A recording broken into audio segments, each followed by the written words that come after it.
ने प्रधानमंत्री मोदी को चाय ऑफर की थी, तो चाय अपने आप में एक बड़ा चर्चा का विषय रहा है प्रधानमंत्री मोदी के साथ में। भारतीय राजनीति के लिहाज से भी उसका जिक्र उन्होंने वहां पे भी किया था। लेकिन सिर्फ चाय नहीं है वो, चीन की संस्कृति को आप भी बेहतर से समझते हैं कि गर्म पानी के साथ में वहाँ की जो नेचुरल हर्ब्स हैं उस पानी को खाना पीना या उसको अपने डेली रूटीन में यूटिलाइज करना, जिससे उनकी जो लाइफ स्टाइल है उसमें उन्होंने उसको समाहित किया हुआ। तो जब वो प्रधानमंत्री मोदी को चाय ऑफर कर रहे थे तो एक तरीके से वो भी चीन की संस्कृति को प्रधानमंत्री मोदी के सामने रख रहे थे। इसकी चर्चा उस समय भी बहुत हुई थी। और आज जब प्रधानमंत्री मोदी उनको भारतीय व्यंजनों को एक तरीके से सामने रखेंगे तो निश्चित तौर से वो तस्वीरें क्या बयां करेंगी, क्या वो खुद आगे बढ़ के वो जेस्चरिंग के साथ में उसको सर्व करते नजर आएंगे या इस प्रकार की कुछ तस्वीरें होंगी, इसके लिए तो हमें इंतजार करना होगा। लेकिन निश्चित तौर से प्रधानमंत्री मोदी अपनी गर्मजोशी और खुश मिजाजी के साथ में मिलने के लिए जाने जाते हैं। तो शायद एक सरप्राइजिंग एलिमेंट भले ही हो, लेकिन कुछ तस्वीरें ऐसी जरूर हो सकती हैं जो हम जिसके बारे में निश्चित तौर पर चर्चा बाद में करेंगे कि देखिए साहब इस तस्वीर के आखिर मायने क्या है।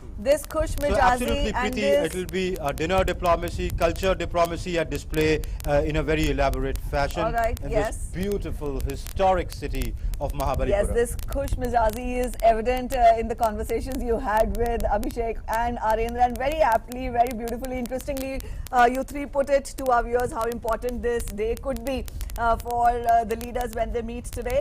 Thank you so much as of now for joining in. We'll come back to you again once the visiting dignitary there reaches Mahabalipuram. As of now, thank you for joining in. So that was our correspondents joining us from Mahabalipuram, giving us an insight as to what all is planned for the Chinese president today evening. In a short while from now, the Prime Minister will embark on a road trip to Mahabalipuram. He will be received by the Prime Minister Modi there, and the informal summit between the two leaders will begin. Remember, it's a two-day summit. Today will be the cultural extravaganza, which will be a treat for the Chinese president, and tomorrow the two leaders will sit for business. Delegation level talks will be held tomorrow. As of now, that's it in this edition of the news. Thanks for watching. Bye-bye.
The lively music and exuberant dance forms of India's northern state of Punjab does not need an introduction to anyone.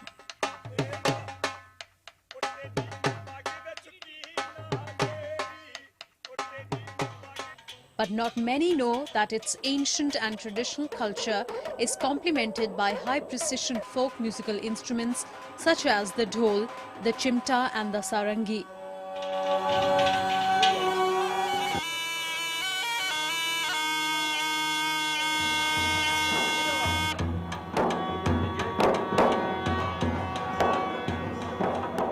These days, folk music instruments are receding into oblivion because of the preference for techno music.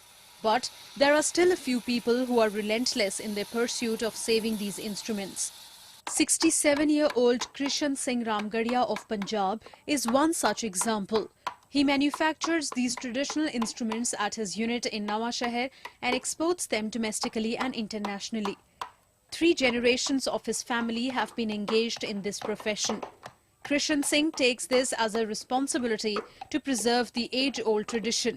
मैं जिन्नी मांगिया उन्ने बना भी नहीं सकता हले मेरे ते थोड़े बनते आ पीस क्योंकि हुण मेरे ते तौसां दी आ ये सिंह साहब मंगदे आ मेरे ते दिलरुबा मैं हले 6 महीने हो गए जेदा बना ही नहीं सकिया क्योंकि मेरे को डिमांड इन्नी आ कि मैं कल्ला बंदा जेड़ा कई साज बनाना हर बंदा एक साज बनाउंदा कोई सरंगी कोई तौस कोई रबाब मैं 8-9 साज इकट्ठे बनाउंदा करके तौस रबाब सरंदा दिलरुबा तानपुरा सरंगी ये मैं इन्हां बारे पूर्ण ज्ञान रखदा अपने वालों।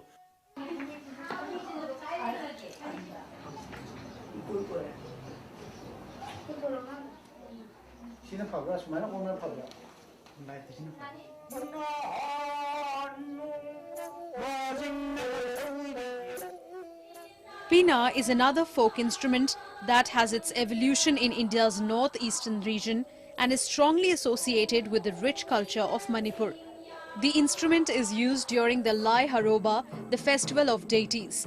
But today, there are not many takers for this rich art form.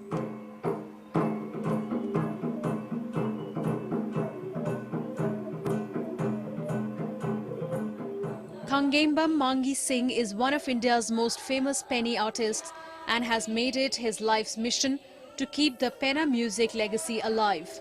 He has now started a school in Manipur where he imparts penna music lessons to young kids. Mangi Singh is the first person to receive the Padma Shri award for his excellence in playing the folk instrument.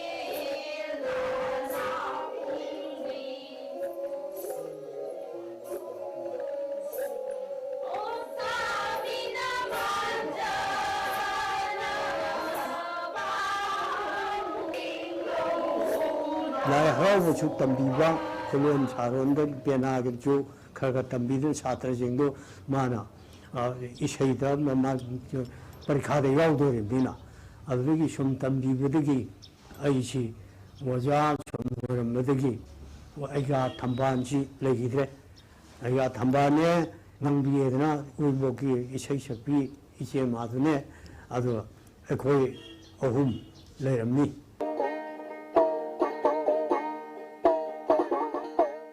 Ektara, Duggi and Ramchakki are prominent folk music instruments of India's eastern state of West Bengal and are used during religious rituals. But like other traditional instruments, these too are losing their popularity. The Bauls, a Bengali community, have been making strenuous efforts to preserve these folk instruments.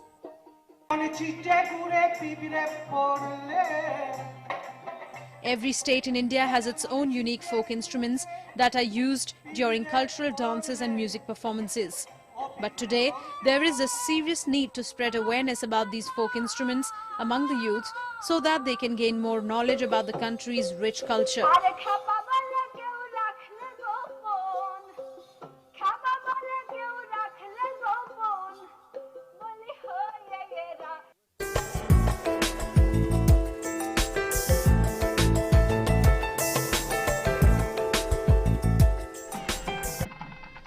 तो चीन के राष्ट्रपति Xi Jinping की ये जो है आप देख रहे हैं उनका जो कारकेड है वो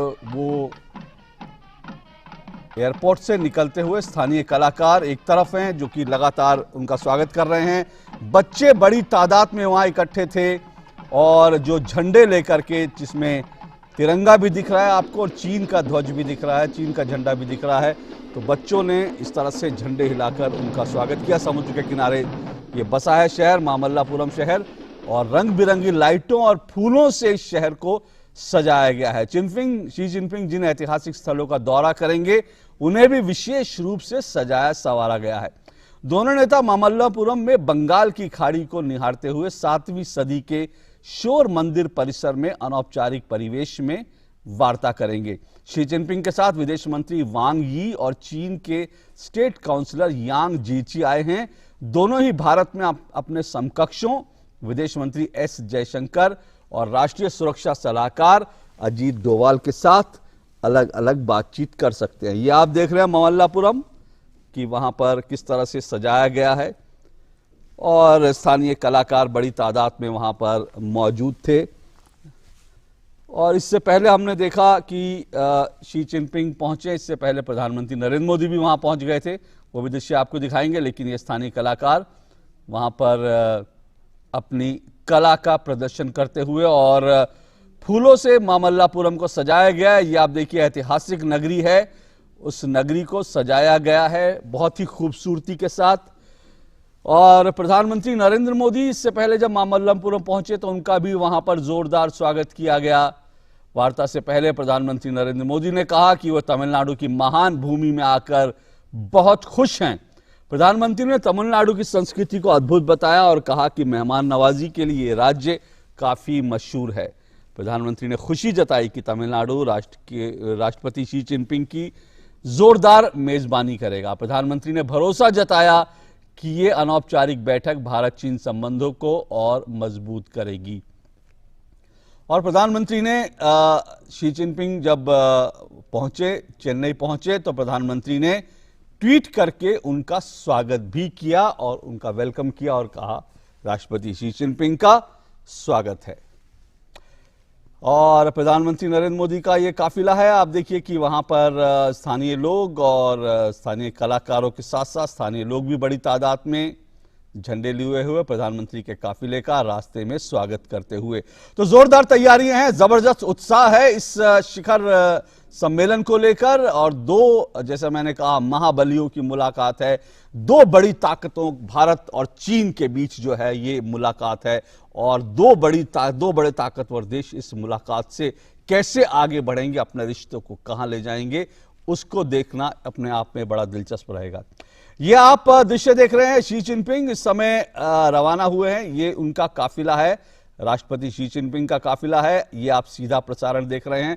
राष्ट्रपति शी जिनपिंग इस वक्त प्रधानमंत्री नरेंद्र मोदी से मुलाकात के लिए निकले हैं, जा रहे हैं और ये कुछ ही देर में दोनों की मुलाकात होगी, जिस पर पूरे देश की और चीन की भी साथ साथ निगाहें लगी हैं, क्योंकि भारत और चीन के संबंध में है बहुत सारे कॉम्प्लिकेशन है। लेकिन इन कॉम्प्लिकेशनों के बावजूद जिस तरह से वुहान में पहली अनौपचारिक वार्ता हुई और उसके बाद अब महाबल्लापुरम में जो अनौपचारिक वार्ता हो रही है, अपने आप में ये एक अहम पड़ाव है।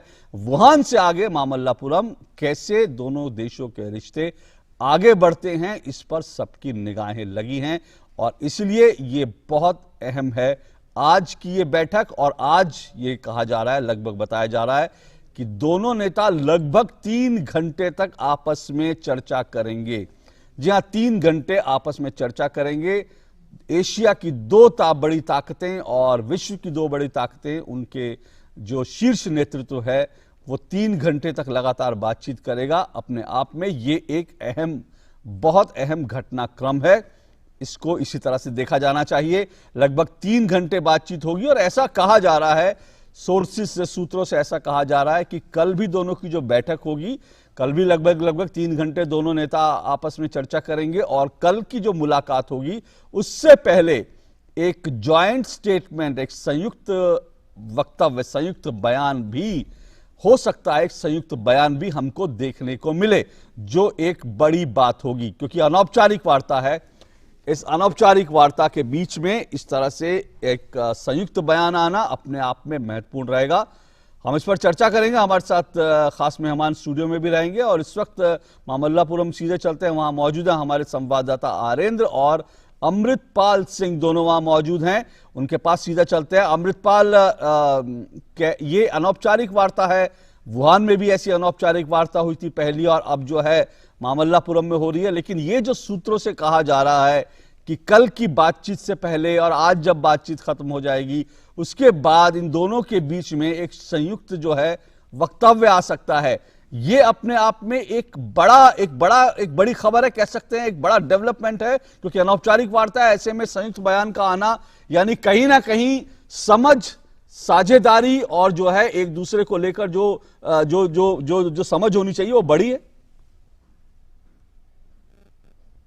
बिल्कुल अशोक, इसमें कोई दो राय नहीं कि जब शिष्टमंडल स्तर की जो बातचीत होगी उस समय बयान आएगा और ये अपने आप में एक बड़ी बात है कि किस तरीके से भारत और चीन जब मिलके बात कर रहे हैं, दोनों देशों की जो लीडरशिप बैठ के बात कर रही है, आज उस तरीके से उसका एक आधार तय होगा और कल घंटों इसके बारे में बात होगी। दोनों नेता अपने आपस में बैठ के बात करेंगे, फिर शिष्टमंडल स्तर की बातचीत होगी और उस बातचीत के क्या मायने होंगे, उस समय एक स्टेटमेंट आएगा तो निश्चित तौर से उसकी एक भूमिका भी तैयार हो चुकी होगी और उस स्टेटमेंट में कई ऐसी बातें होंगी जो दोनों देशों से जुड़ी हैं। इसके अलावा जो क्षेत्रीय मसलों और जो ग्लोबल चैलेंजेस है उसके बारे में भी हो सकता है, क्योंकि ये एक तरीके से इनफॉर्मल समिट है, तो जो दोनों लीडर की जो आपस में बातचीत होगी उसका कोई एजेंडा तय नहीं है, लेकिन शिष्टमंडल स्तर की जो बातचीत है उसके बारे में निश्चित तौर से कई चीजें होती जिसके बारे में भूमिका रही हो सकती है। मैं अमृतपाल से इस बारे में और जानकारी लेता हूं, क्योंकि वो विदेश मंत्रालय की तमाम गतिविधियों को कवर करते हैं। अमृत, अशोक का सवाल ये है कि ज्वाइंट स्टेटमेंट या जो स्टेटमेंट आएगा जब कल डेलीगेशन लेवल की जो बातचीत होगी वो अपने आप में एक कितना बड़ा डेवलपमेंट है और क्या एक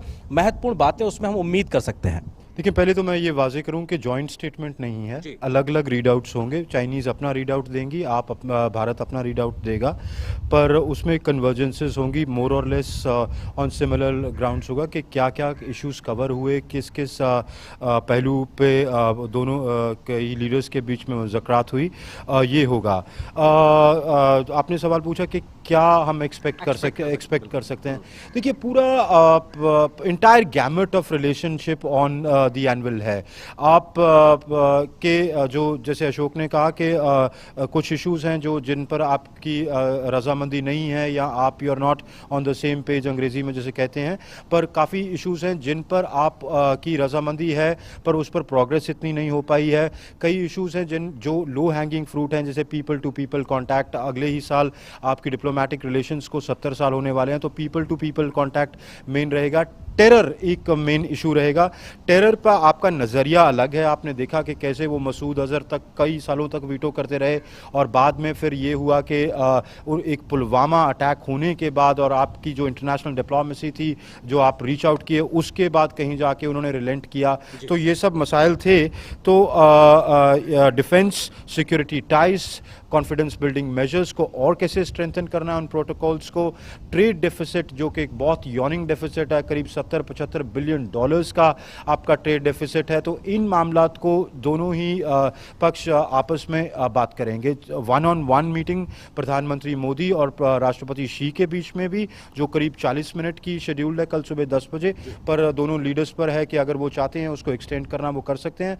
और उसके बाद followed by delegation level talks जो करीब फिर 50 मिनट की हैं। वहाँ ओपनिंग स्टेटमेंट्स होंगी दोनों साइड्स की। तो ये तमाम मुद्दे उस मुज़ाकरात में डिस्कस हो सकते हैं। बिल्कुल अशोक, तो अपने आप में जहां आज का दिन एक तरीके से मोटे तौर पे सॉफ्ट पावर का एक प्रेजेंटेशन के लिहाज से हो सकता है कि जहां पे भारत की जो सॉफ्ट पावर है वो उसका एक मुजाहिरा देखने को मिलेगा। प्रधानमंत्री मोदी की कोशिश होगी कि कैसे भारत की जो एक विरासत है उसको राष्ट्रपति शी के सामने उसको वो रखें कई प्रकार से। तो वहीं कल का दिन जो है वो कहीं गंभीर मसलों पर विस्तार से चर्चा के लिहाज से भी होगा, चाहे वो 1-on-1 बातचीत का मसला हो या उसके अलावा अगर हम बात करें शिष्टमंडल स्तर की, क्योंकि राष्ट्रपति शी जिनपिंग के साथ में एक बड़ा शिष्टमंडल आया जो भारत और चीन के बीच में शिष्टमंडल स्तर की इस बातचीत को आगे बढ़ाएगा। अशोक, आनंद, इससे पहले कि दोनों नेताओं की बैठक हो, मीटिंग हो, कुछ ही देर में मीटिंग शुरू होगी, इस पूरी बैकग्राउंड को भी थोड़ा सा उस पर भी चर्चा कर लेते हैं। हालांकि कुछ ही देर में हमारे साथ विशेष मेहमान भी जुड़ेंगे, हम उनसे भी चर्चा करेंगे, लेकिन इस बैकग्राउंड को अगर समझना हो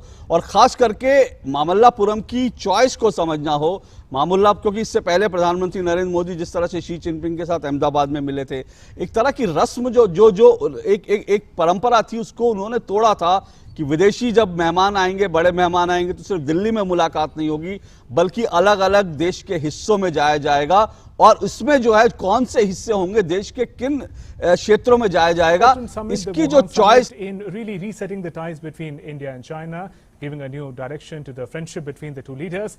And now in the second informal summit in Mahabalipuram, in the ancient town of Mahabalipuram in TamilNews, these ties are going to be taken forward. It's going to be a special visit by the Chinese President Xi Jinping. He's already arrived in Chennai. He's already arrived in India in a short while from now. In fact, he's reaching the historic ancient city of Mahabalipuram, where the two leaders will host the informal talks between them. Meanwhile, special occasion also calls for a special dinner. At a special dinner hosted by Prime Minister Modi, from Chettinad to Karaikudi, all regional cuisines will be presented for the Chinese president in Mahabalipuram this evening. Special focus on showcasing the diverse cuisine of South India. From Chettinad to Karaikudi, all regional cuisine of South India, all the delicacies will be present for the two leaders for the feast. And it's going to be a special welcome for the Chinese President Xi Jinping, who's already arrived in India. In a short while from now, he'll be reaching Mahabalipuram. As you mentioned, the special focus is going to be on the diverse cuisine of South India, from Takali Rasam to Avavich Sambar, from Karalai Kuruma to Karanvasi Halwa. These delicacies, which are popular across the country, speciality of South India, they are on the menu, and they will reflect the sweeping diversity that South Indian culinary tradition of India represents. And from Chettinad, Karaikudi, as we mentioned, all regional cuisines will be represented at the Chinese President's welcome. And we're telling you about all the cuisines that will form the special focus for the dinner between the two leaders.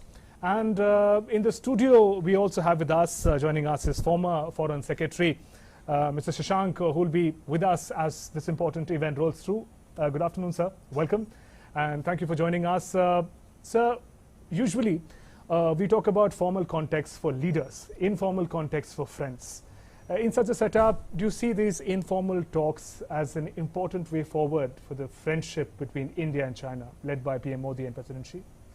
There are some special features about the two countries and their leaderships at present. Yes. Both countries are old civilizations. They have had historical contacts with each other. They also have a world role to play at this particular time when the geostrategic changes are taking place at a rapid pace, and one does not understand as to how things will develop in our own region and in the world.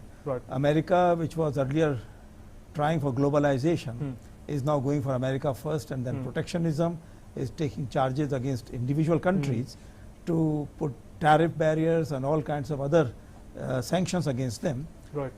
India, of course, is a close friend of the United States, but India also has to weather some of these uncertainties. And we have to keep in mind that we live in this region which is full of terrorism, which is full of trade relations, but not very fair trade balance. So therefore, we have to keep all that in mind, and I'm quite sure that the leaders of the two countries will have a very friendly, very informal get-together. They will be able to cut across all the whatever infirmities are there, whatever the individual departments may be saying. I think they have to see that how the two leadership, the two countries can grow together in Asia. Right, sir. And you gave us a broad global picture in which both India and China today exist and are operating. We often refer to the phrase Asia century in the 21st century turned out to be. Now, in that context, how significant are the ties between India and China for the international economy and the world at large? You know, China is much better integrated in Asia. As far as we are concerned, we have been mostly trying to integrate ourselves in South Asia. But we found that the objection came because Pakistanis did not want to collaborate with us on free trade area agreements, on the anti-terrorism protocols and things of that kind, or connectivity also, because Afghanistan is a member of the SAARC, but they were not willing to allow Indian goods to go to Afghanistan. So therefore, these are the kind of things why India has remained somewhat isolated in the Asian field. So Prime Minister Modi has given a big push under the Act East policy. Also neighborhood first, we're reaching out to our neighbors yes, to absolutely, ensure that bond is improved. that we must go ahead. But at the same time, we are finding that Chinese, Yes. because of their various reasons, they have taken a decision that by 2050, they will become #1 power in the world. So therefore, they are in our own neighborhood.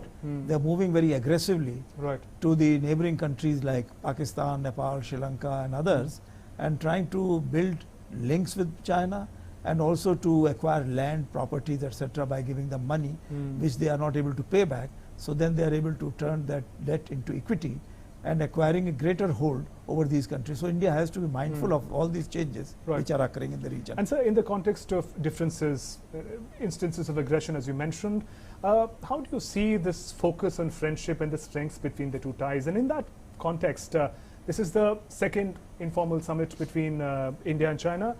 How do you see the Wuhan summit as the place where really the ties found a new direction, that despite differences, the two leaders decided to focus on the strengths? You know, the two leaders realized that unless they move, it is not possible for the government machineries to move beyond the immediate. All the defense. So whether the defense, whether the strategic communities, whether the foreign offices, because we have the, earlier for a long time we had a dialogue at the foreign secretary level, but they were not able to move way beyond the original text on the border areas. Later on it was decided that there would be special representatives, the personal representatives of the leaders of the two countries. They have also had a large number of meetings. So except for a slightly better atmosphere, but we have not been able to actually move beyond the general platitudes about and I think that delimitation of the boundary and things of that summit all the more important. So therefore informal summit is extremely important for this reason. Right, and so let's take some stock from the ground, from Mahabalipuram, from Chennai. In fact, first Abhishek Jha, my colleague, is joining us from Chennai. Abhishek, Chennai is where Chinese President Xi Jinping landed with his delegation. In a short while from now, we're expecting him to reach Mahabalipuram, where the second informal summit between PM Modi and President Xi is scheduled. Just take us through the developments as they're taking place there, the welcome that the Chinese president received, and in how much time is he expected in Mahabalipuram from Chennai? Prime Minister Narendra Modi had already come to Mahabalipuram to welcome President Xi, and President Xi is expected anytime soon because the first meeting as per the schedule is at 5 p.m. Meanwhile, when he arrived at Chennai airport, it was a huge welcome ceremony that was organized to welcome President Xi. There were troops of folk dancers and traditional dancers, all decked up in their traditional dresses and with their traditional, musical instruments. And the moment President Xi arrived and he landed, it was greeted with all those all those welcoming dancing tunes. And President Xi not only stopped and say hello, waved his hand to the dancing troops, but he also kind of appreciated the effort that these people have put into to make his visit begin at a very positive and happy note. So that was at the airport, from where President Xi has gone to his place of stay, and after some time he has almost started for Mahabalipuram, and he is expected to reach here anytime soon, where he'll be welcomed by Prime Minister Narendra Modi. Right, Abhishek, also tell us about the excitement in Tamil Nadu, in Chennai. We know that during this informal summit, Mahabalipuram is going to form the backdrop. What will also form the backdrop is the culture of South India, whether we talk about the cuisine or culture or the history. Tell us about the excitement amongst people to showcase their best as Chinese president is in India. Shivendu, this is a kind of a very positive move that Prime Minister Modi has brought in the diplomacy, that whenever a dignitary visits India, he tries to take him to the places of importance. His meetings and his bilateral talks have not been limited to Delhi only. We have seen that in past also, be it French president or Japanese leadership or the President Xi himself, he's been to Sabarmati once. So every time Prime Minister tries to showcase the India around, once the world leader or such high-level, summit-level talks happens, the world looks at India, and during that course of dialogue or diplomatic talk. He, in the hindsight, also propagates soft power that India has. The delicate, balance of huge and prosperous heritage that India has had, and all that India has not been able to showcase to the world at a strength that it should have been. So in a way, this Mahabalipuram visit that Prime Minister Modi has arranged for President Xi for this informal talk, this is also going to showcase the kind of thousands of years of history and heritage that this place contains.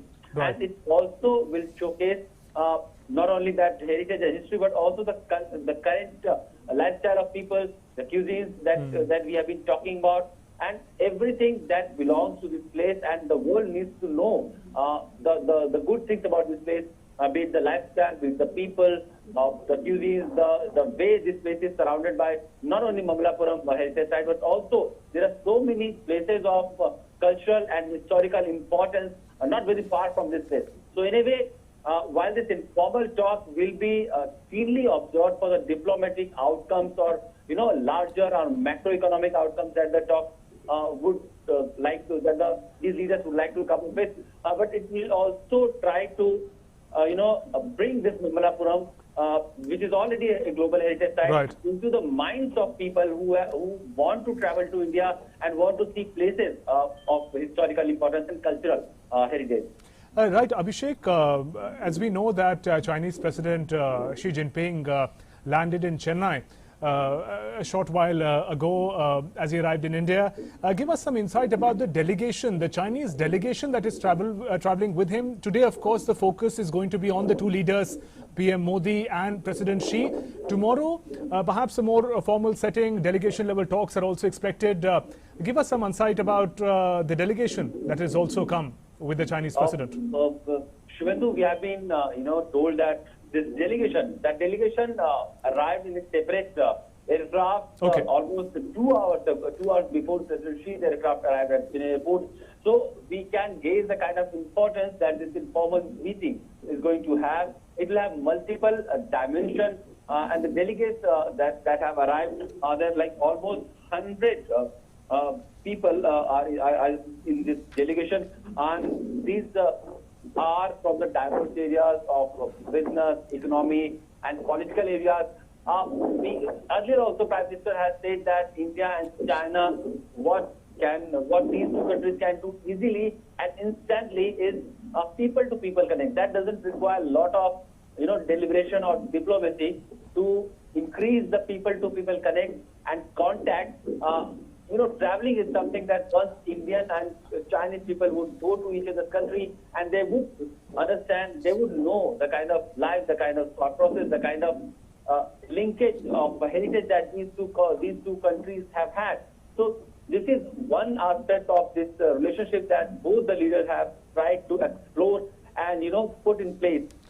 We hope that this time also, when these talks are happening, the people-to-people connect have been one of the key focus area, and this delegation who have been part of President Xi's visit to Chennai, that would also focus on these issues.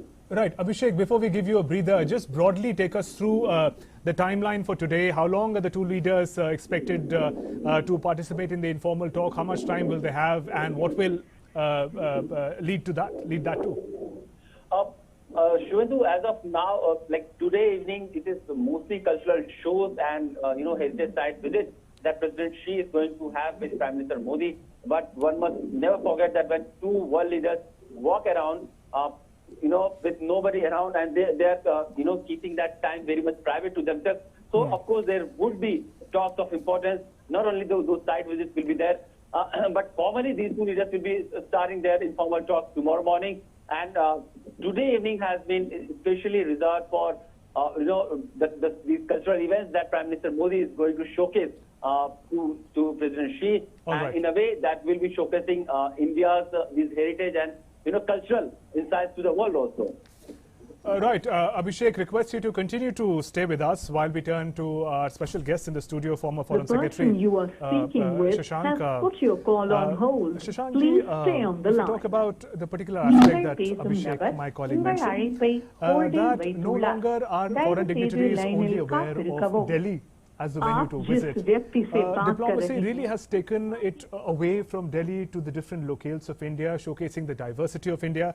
In that respect, earlier Gujarat we saw when the President Xi was taken there, and now Mahabalipuram down south. How do you see that aspect of diplomacy? I would say that shows maturity of the country's emergence as a democratic country, as a federal country with a lot of different varieties of culture, cuisine, languages, and interests. What had been happening that in the original, when we became independent, at that time we were more interested in somehow keeping the country together, and then there were demands for having new states, and then Pakistan was continuously breathing on our side, saying that all right, please give us this part, that part, on Hyderabad, on Junagadh, on all kinds of other places. You know. So this emergence of the idea of New India so also at that time we were trying to take position only from the central point of view and saying that okay, international relations are the preview of this one. Now gradually we have found that it is not just the question of Delhi being the center of all government activity and diplomacy, etc. But our regions, different parts of India have an interest among their neighbors. They know much more about the neighbors, and they have a historical perspective about these relationships. So we have seen that sometimes because we wanted to befriend our neighbors, we have given away our interests to them in the past, and that has created problems within the country. How do you think it unfolds also at the level of people to people connect? When people of China, who must be closely watching their president's visit to India, discover this new place in India that perhaps they can visit Mahabalipuram, an ancient town that in fact also talks about the linkages that the two civilizations had, I mean, hundreds of years ago. So how does it unfold?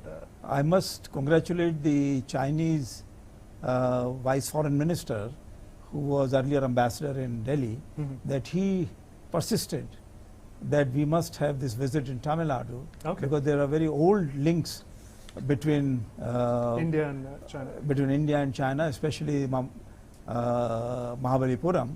So therefore, we are seeing a completely new perspective.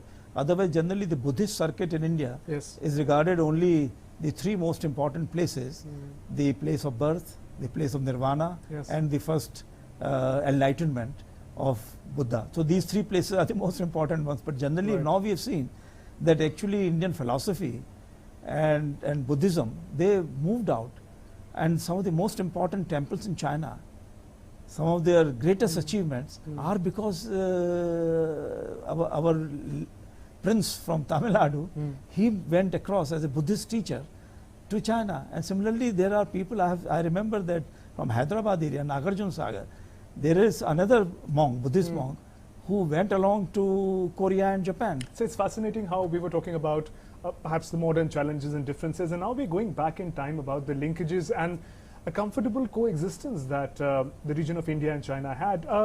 And this is also seemed to be the focus of the two leaders while they decide to meet here. Absolutely. How does that have an impact when you go back and discover your roots and your linkages all over again? I mean, no, if you remember that when Prime Minister Modi spoke at the UN General Assembly session, he talked about Swami Vivekananda's speech, he talked about Buddha, message of Buddha, and that Gandhi, was not just the Gandhi. So all these kind of things. So China and India have tried to now showcase to their own people that they are much more in common with them. And so if we look after each other's interests, not really hurt those interests, it can be a win-win situation for Asia, and especially for China and India, because in the last few decades also we have been talking about enough scope for both India and China to grow together, for this to become the Asian century, having both India and China as growth engines for the world.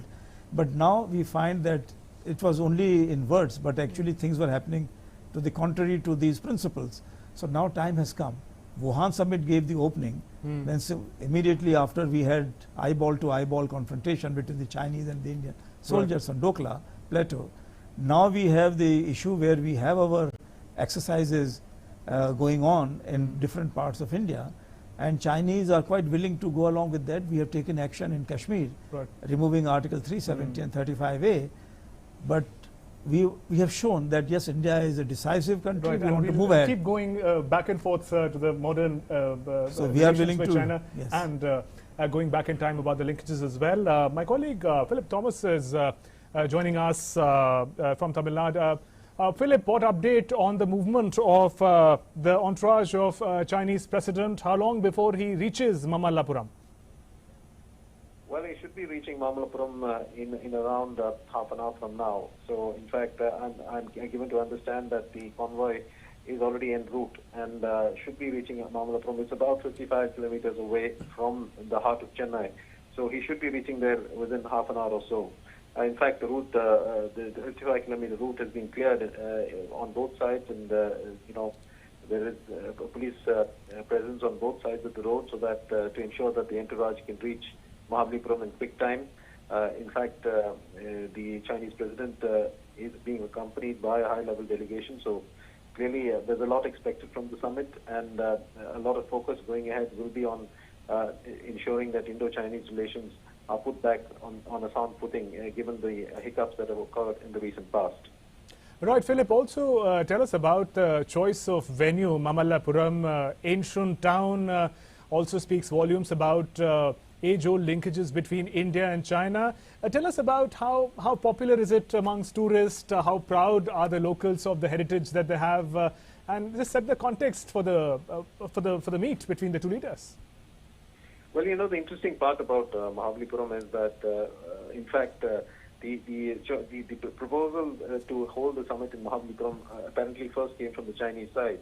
And they were keenly aware of the linkages between Tamil Nadu and the Chinese mainland. And of course, given the fact that Mahabalipuram was an ancient seaside trading town where, you know, which had ties linking going back to China, to the 9th century and 8th century during the Pallav dynasty. And that is when, of course, the Pallav rulers, of course, established trading ties with not just with China, but with a number of countries across the globe. Of course, you must understand in those days it was the seafaring routes that were most popular for trade, popularly used for trading, and Mahabalipuram being on the eastern coast was, of course, one of those centers of trade in those days. And we've had a number of Chinese travelers, in fact, come down. In fact, some of them have even written in their memoirs about their visits to Mahabalipuram and or Mahabalipuram as it's called. And all of that clearly was factored in before the choice of Mahabalipuram was made for the second Indo-China informal summit. So clearly, it's an inspired move, and it's a move that clearly takes into account the legacy that Indo-China relations really share.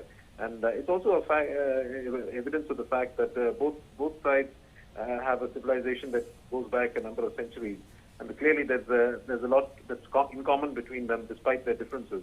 And clearly that shared legacy is what needs to be built upon going forward. Right, Philip, earlier we were speaking to Abhishek, who's also in Chennai, and he was talking about how Delhi is no longer the center in a manner in which all world leaders were always invited. They were always hosted in the national capital, Delhi. But now other places of cultural, of other importance are also being highlighted. Mahabalipuram is going to be another example in this regard. Tell us, how do the people of Tamil Nadu, Chennai, Mahabalipuram feel about being new centers where the world leaders, world issues, world summits are hosted?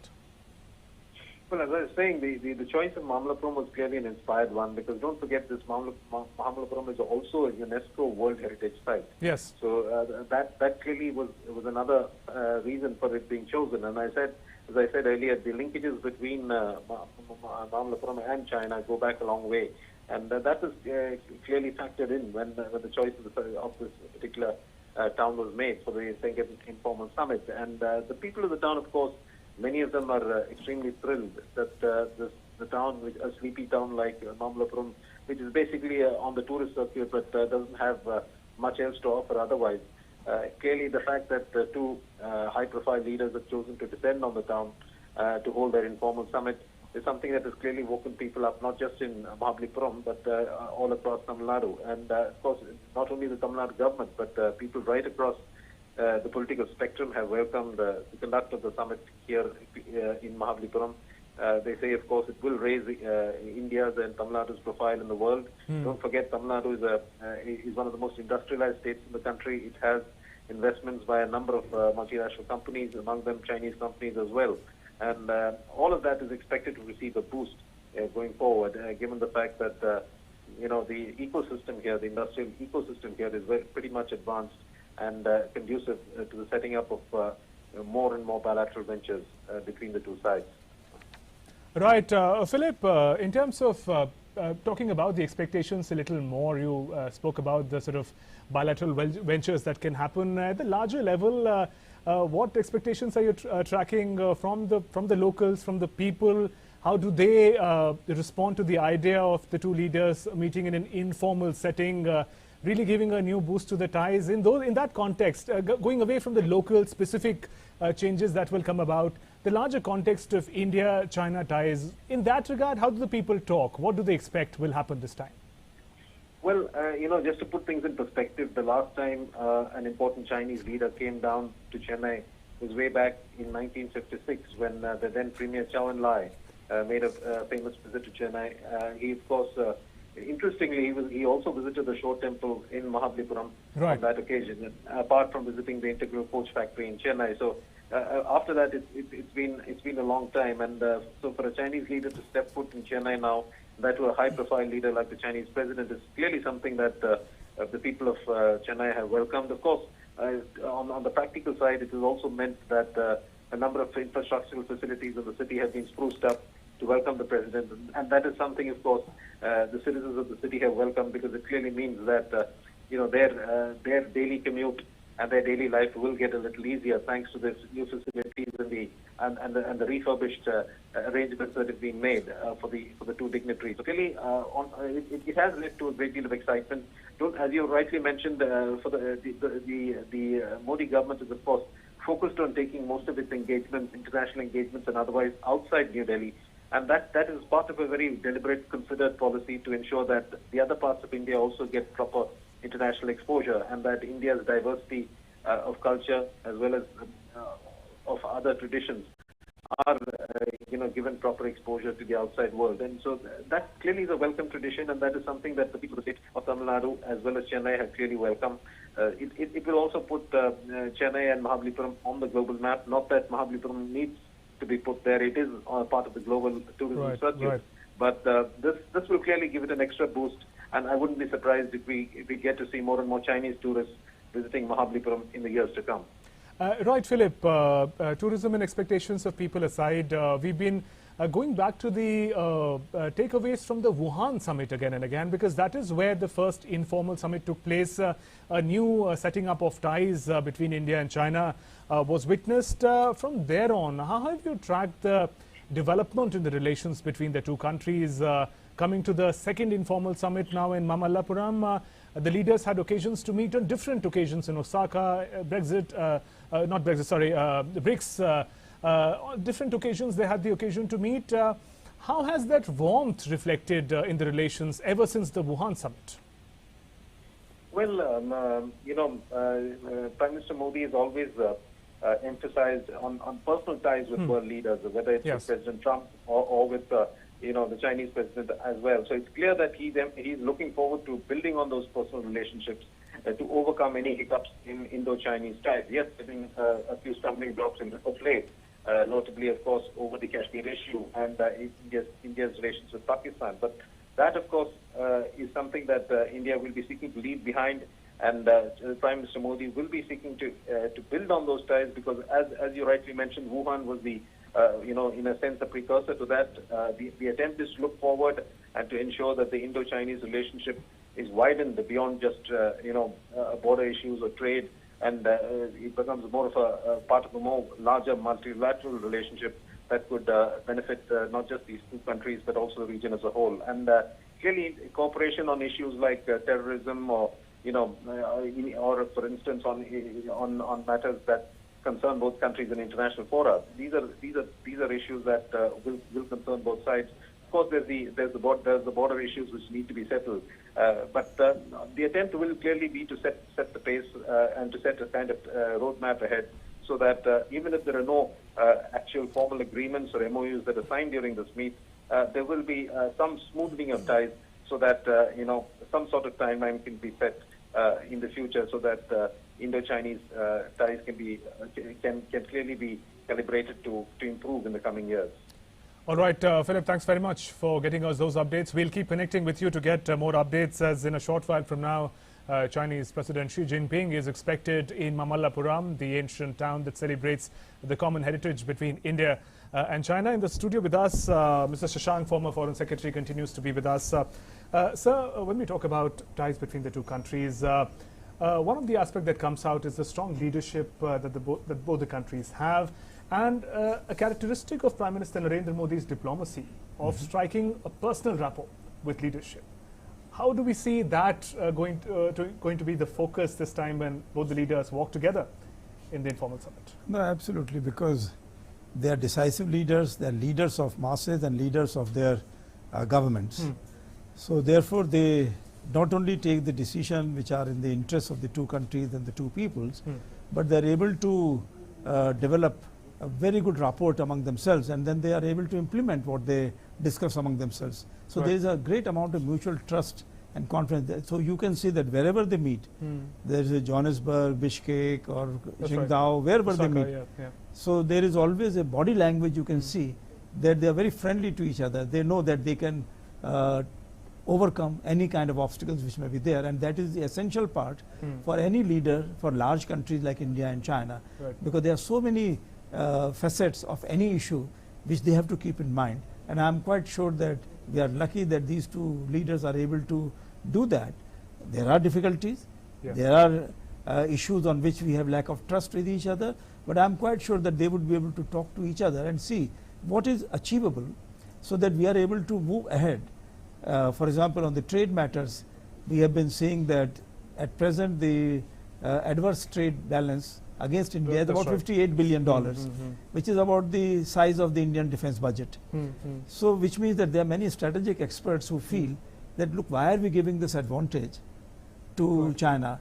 On the other hand, we can use this as an opportunity to discuss with China how Chinese investments can come into India and how the Chinese markets can be opened to Indian products, especially on the agricultural side and pharmaceutical side, where we have an advantage. A strength that exists. And also talking about leadership and talking specifically about India, sir, what kind of a confidence also does it give to the leader after having won a decisive mandate in elections? You know, one is strong leadership, another is to have the confidence of the country in taking it forward. So that edge, that confidence would also be with Prime Minister Modi as he takes up issues of common interest. Yeah, absolutely. I mean, during the election campaign in India, there were all kinds of issues were being raised, and it was felt that the demonetization, the GST introduction, etc., which did cause some temporary setbacks to the government's program for economic development in the country, that they might come in the way of a very massive mandate which Prime Minister Modi wanted. But what happened, actually, the people of India voted strongly in favor of Prime Minister Modi because they wanted a strong, decisive leader, and they were quite happy that the structural changes which others had been talking about, thinking about for a very long time, for several decades, were finally implemented. So they were willing to undertake those hardships in the interest of the country.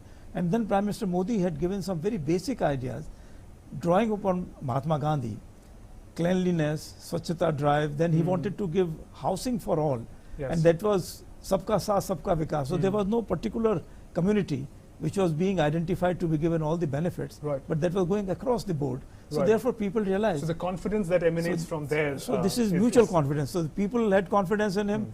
That gives greater confidence to the leadership to take more decisive action. And so we saw that in the first 70 days after elections, Prime Minister Modi was able to take very, very important steps, and that was recognized by the world community. So I have no doubt at all that even President Xi has that in mind, that here they are going to deal with a democratic country's leader who has come back with a massive mandate and who is recognized as a important world leader, giving new ideas to the world community, coming up with the whatever decisions have been made in the past by the international conferences. He wants to implement all of them, and he wants to take a leadership role. So China would like to be part of that leadership. And talking about the new tenure of Prime Minister Narendra Modi, sir, we'll be in a bit talking about also the focus on neighborhood first. In fact, I'll request my panel to once again, if you can reach our correspondents, Philip, Matthews, Abhishek, My colleague Amritpal is Mahabalipuram. I'll request them to line up our colleagues so that we can get more insights from the ground as well. Sir, talking about neighborhood first, to focus, Prime Minister's first visits were also to the immediate neighborhood, Maldives, Sri Lanka, and now the Chinese president is here. In a rapidly changing world where there is a protectionism versus multilateralism,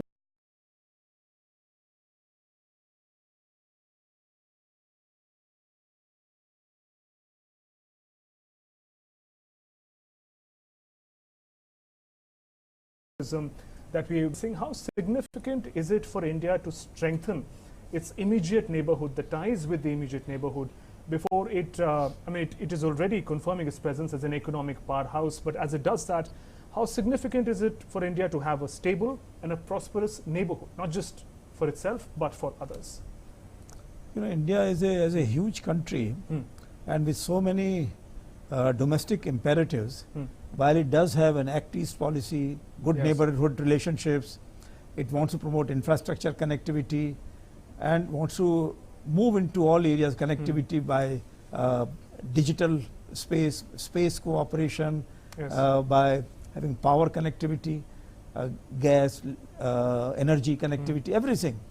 But what happens is that sometimes the domestic concern state somehow stop immediate steps in the other side, whereas in the case of China we have found that they move very decisively, very quickly, and that is one thing which we have to keep in mind, that whether it is Sri Lanka, whether it is Myanmar, whether it is Nepal, their experience in dealing with China and India, as far as we have seen their feedback, it remains that, well, you know, there are many very good activities promised between India and those countries, but somehow or the other, when it comes to actually putting the money where it should go and implementing the projects, there is some tardiness. There are some kind of delays which does not happen. Of course, on the other side, we also know that when Chinese move decisively and they give money for projects which are not really financially viable or otherwise productive, so it ultimately leads to building up of a huge amount of debt which those countries cannot service. So there has to be a balance. Okay, and sir, you've had a career in international diplomacy. How have you seen the India-China ties really developing from the beginning? I mean, 70 years of diplomatic ties is what the two countries are celebrating. And how, again, coming back to Wuhan, how did Wuhan mark a new direction? If you can just briefly take us through, how did it change and how did Wuhan turn out to be a game changer for both the countries? Well, one can say that our relations were frozen in time after 62. Before 62, somehow there was an idealistic and very emotional kind of a feeling that we are brothers. Both countries came out of, China came out of under the extraterritorial rights given to the foreign powers. India came out of colonial rule and all other foreign invasions lasting over 1,000 years. So therefore we thought that we would be able to bring China-India old civilizational connect and some kind of a positive impact on all the relationships. And if you remember that there was a time when the Bandung conference took place, for example, so Prime Minister Nehru and Zhou Enlai, they went hand in hand to the conference. They even went to Myanmar first to pick up the UNU, the Myanmarese leader, so that they could all travel together to Indonesia. So that was the We'll talk about how this relationship developed. Interesting insights. We'll be looking forward to hearing from you, sir. Let's get some update from the ground. Mahabalipuram, the ancient town where the two leaders, Prime Minister Narendra Modi and Chinese President Xi Jinping, are going to meet. My colleague Amritpal Singh is present there. He's been tracking all the updates about the preparation. Amrit, just take us through, what does Mahabalipuram look like in preparation to welcome the two leaders? Prime Minister Narendra Modi is already present, and we're getting these live visuals, in fact, from Mahabalipuram, and Prime Minister Narendra Modi in an entirely new get-up in view of the Tamil culture. Prime Minister Narendra Modi is in Mahabalipuram. We're getting aerial shots of the ancient town of Mahabalipuram. Amritpal Singh is joining us. Amrit, take us through the updates from there. And Prime Minister Narendra Modi, as we mentioned, these visuals are coming in live from Mahabalipuram. We can in fact hear the clouds as well. It's a lovely weather. We've been told in Mahabalipuram it's a beach town, It's a temple town, ancient, hundreds of years of history that also talks about the ties between India and China.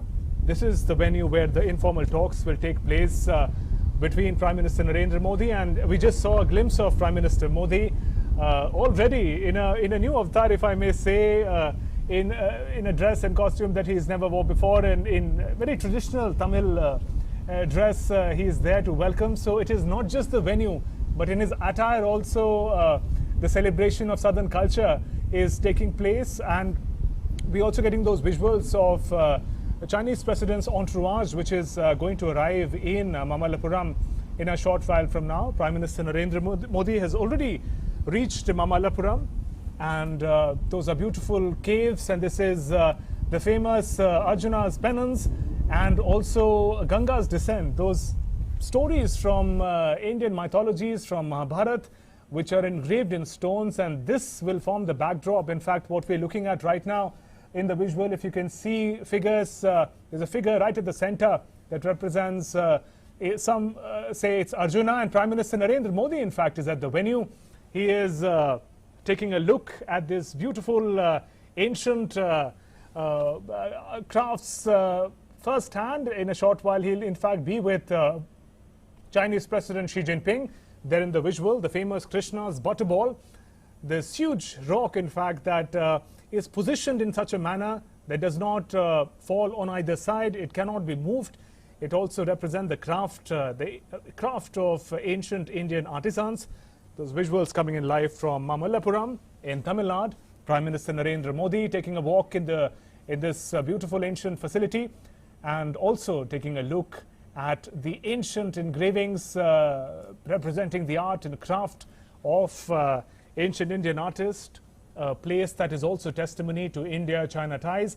In the visual, the rock that you see right now is the very famous, this particular rock is referred to as Krishna's butterball. You see, it's on an inclination, but this rock, for hundreds of years after having placed by the artisans in an artistic perfection, hasn't moved from there at all for these hundreds of years. And we're also looking at the ancient caves. These are rock cut caves. These haven't been put together.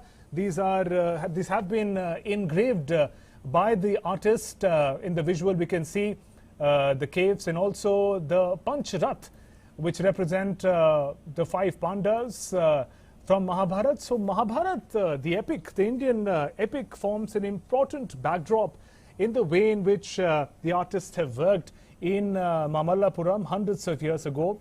6th, 7th, 9th century were the period, in fact, when these engravings, these artistic works took place. Lush green setting, really beautiful setting, an ancient setting for the informal talks to take place between Prime Minister Narendra Modi and Chinese President Xi Jinping. This will be the setting where in a short while from now, in fact, these are live visuals as the sun is going to set in a short while from now. China are 2 large economies of Asia. It is said that the 21st century is an Asian century, and therefore the role of both the nations, India and China, becomes very critical.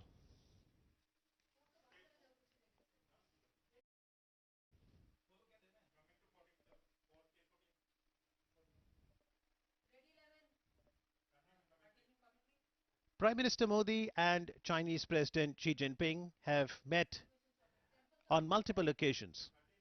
Besides the first informal summit in Wuhan, they have met on the sidelines of many global summits like the BRICS summit, G20 summit this year in Osaka, Japan, last year in 2018 in Buenos Aires, Argentina.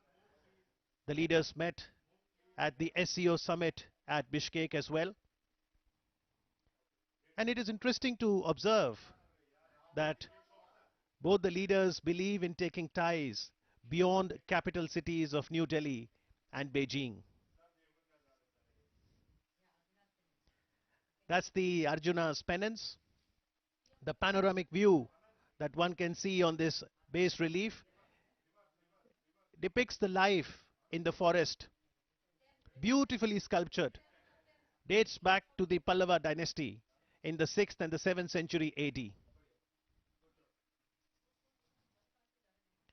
और जहां तक Krishna butterball की बात है तो आपको जान के हैरत होगी कि जनता की सुरक्षा के लिए 20वीं शताब्दी की शुरू में इस बटरबॉल को, इस पत्थर को अपनी जगह से हटाने का प्रयास भी किया गया था, लेकिन यह पत्थर अडिग है, स्थिर है और संदेश देता हुआ कि यह एक प्राकृतिक स्मारक है। दूर दूर से लोग मामल्लापुरम आते हैं इस धरोहर से जुड़ने के लिए, और आज माननीय प्रधानमंत्री नरेंद्र मोदी और चीन के राष्ट्रपति शी जिनपिंग इन हेरिटेज साइट्स पर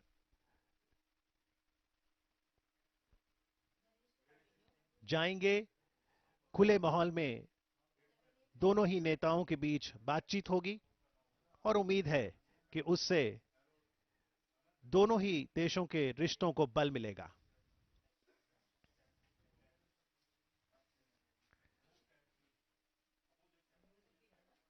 When the Chinese President Xi Jinping came in September 2014 to India, Prime Minister Modi had welcomed him in Ahmedabad, Gujarat. And we can fondly recall the image of the two leaders sitting on the swing near the Sabarmati riverfront with the Gujarati Garba in the background. The delicacies of Gujarat and the culture of India on display. India is known for its soft power. Both India and China are ancient civilizations.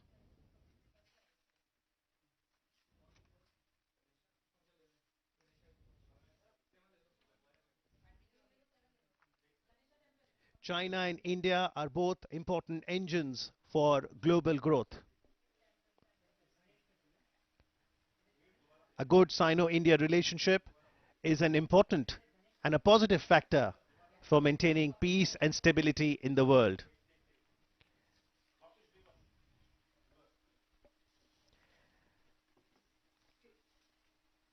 ये गणेश मंदिर है। रिद्धि सिद्धि के दाता गणेश जी, विघ्नहर्ता। और भारत में तो परंपरा है, जब भी कोई कार्य का शुभ आरंभ करना है तो गणेश वंदना से किया जाता है। ये अखंड मंदिर शिव को समर्पित है। इसे अत्यंत काम पल्लवर वरन के नाम से भी जाना जाता है। अत्यंत काम शीर्षक की पहचान परमेश्वरा वर्मन प्रथम के साथ जानी जाती है। यह मंदिर द्वितल साला विमान से युक्त है।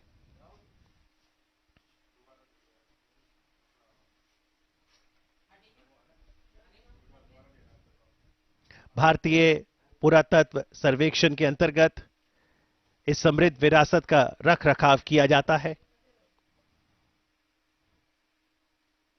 And for any spectator who wants to connect with history, with humanity, can observe and absorb the heritage and learn lessons for a brighter future.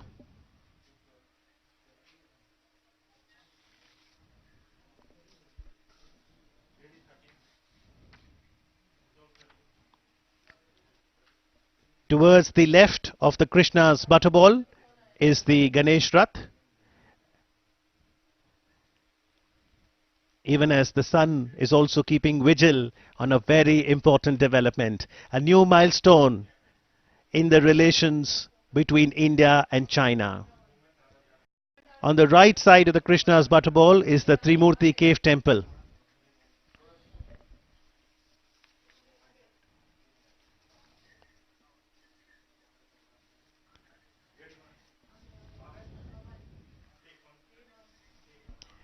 And here comes the Honorable President Xi Jinping.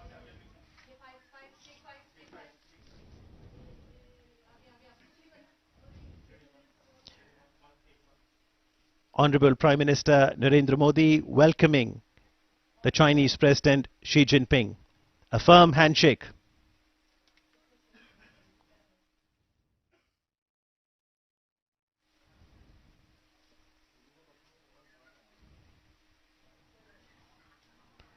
from Wuhan spirit in 2018 to Chennai spirit in 2019. The first meeting point, the Arjuna's penance.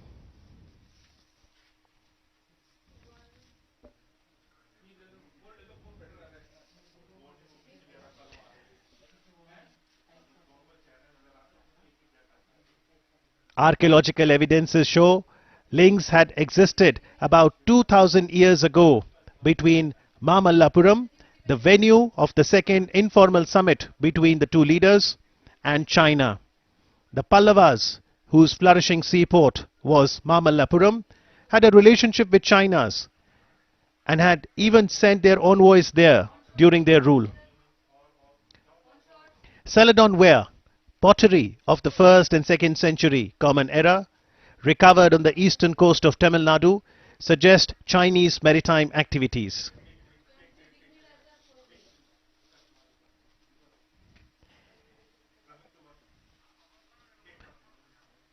And the connect that one saw in the history can also be felt in the present as we see warmth, bonhomie, camaraderie between Prime Minister Narendra Modi and the Chinese President Xi Jinping. He arrived in Chennai this afternoon to a very colorful welcome and then has now arrived at Mahabalipuram. Smiles being exchanged, and I'm sure a positive message will go not only to Asia but to the whole world.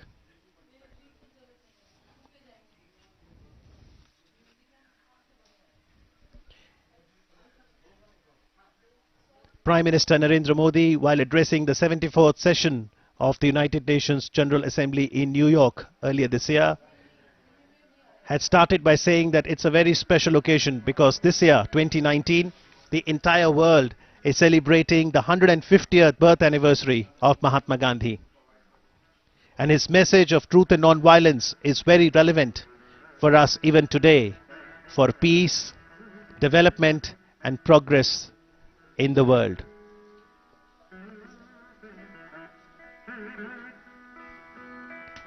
Dressed in the traditional Chinese attire, Honorable Prime Minister of India Narendra Modi and the President of China Xi Jinping.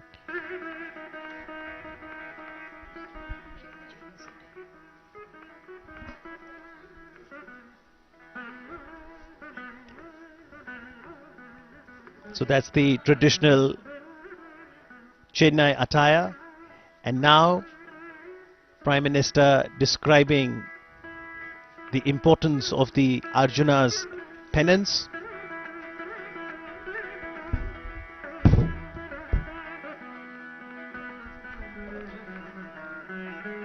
This is the unfinished rock-cut cave temple. This is towards the north of Krishna Mandapa.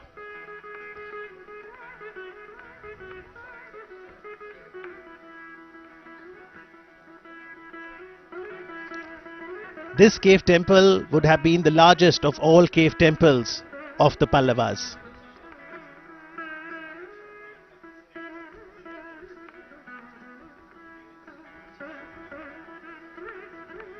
On stylistic grounds, it may be placed later among the Mahabalipuram style cave temples in the period of Parmeshwara Varman, who ruled from 672 to 700 CE.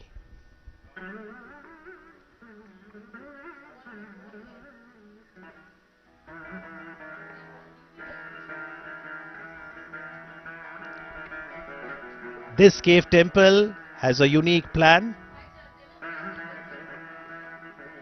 in having a rock-cut shrine at the back of the facade hall with an unfinished passage for circumambulation.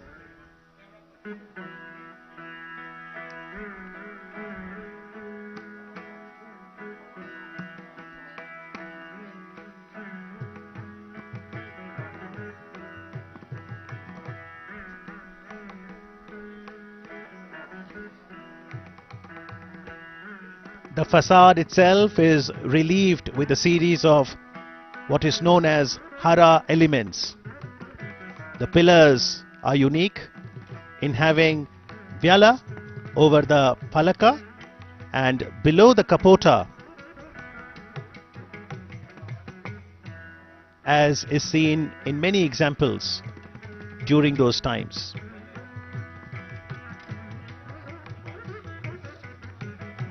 This is a UNESCO World Heritage Site.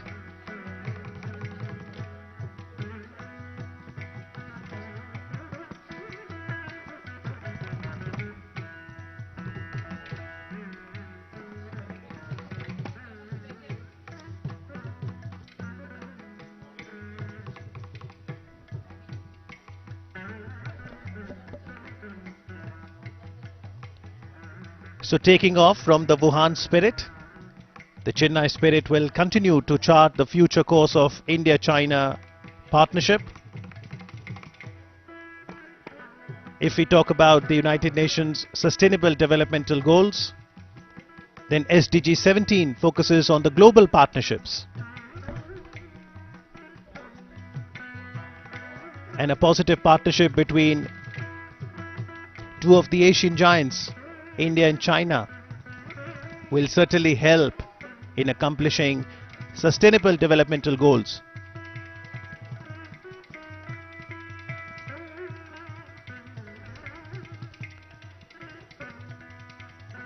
The panoramic view that we see on the Arjuna's pennants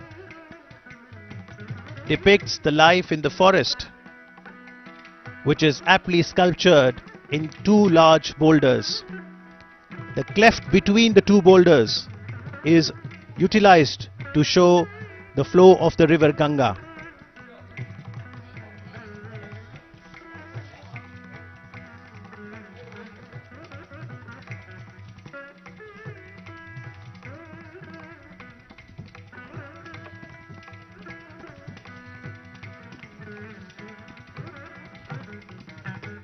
All semi-gods, goddesses, celestial beings rush towards the central point to witness the great event. But even as we see this panoramic view of the Arjuna's pennants, there is another story, as the legend has it. Some scholars identified the panel of the Arjuna's pennants with the story of Bhagiratha bringing the Ganges to the earth.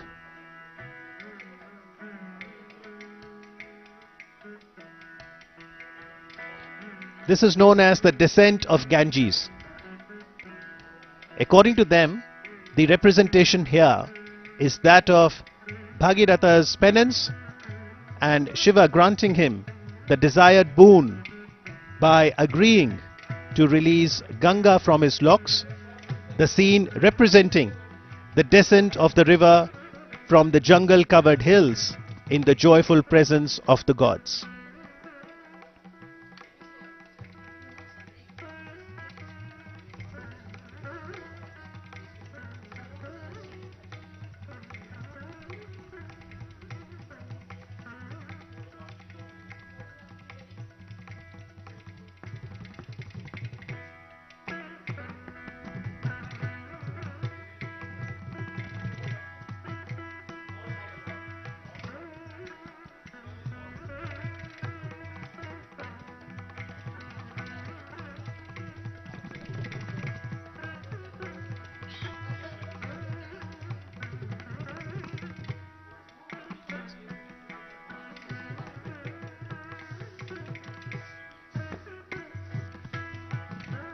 महान महाकाव्य महाभारत की जो प्रसिद्ध कथा थी किरात अर्जुन, उस पर आधारित है द अर्जुन्स पेनेंस, यानी अर्जुन की तपस्या। अर्जुन शिव की आराधना करते हैं। माना जाता है कि किरात यानी हंटर के रूप में भगवान शिव अर्जुन की परीक्षा लेते हैं।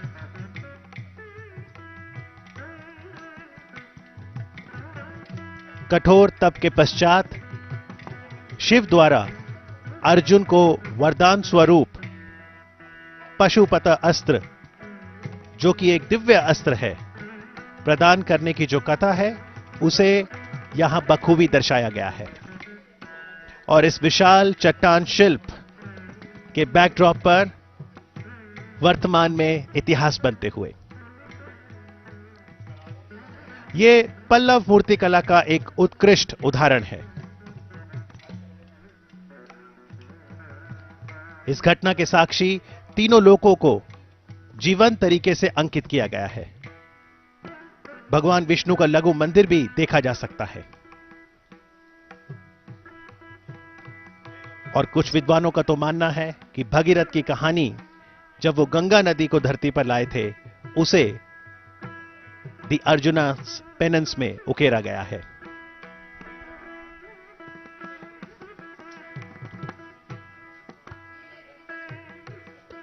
और अर्जुन की तपस्या के बाद अब दोनों नेता बातचीत करते हुए, आगे बढ़ते हुए तमिलनाडु की पारंपरिक परिधानों में माननीय प्रधानमंत्री नरेंद्र मोदी जी, चीन के राष्ट्रपति शी जिनपिंग के साथ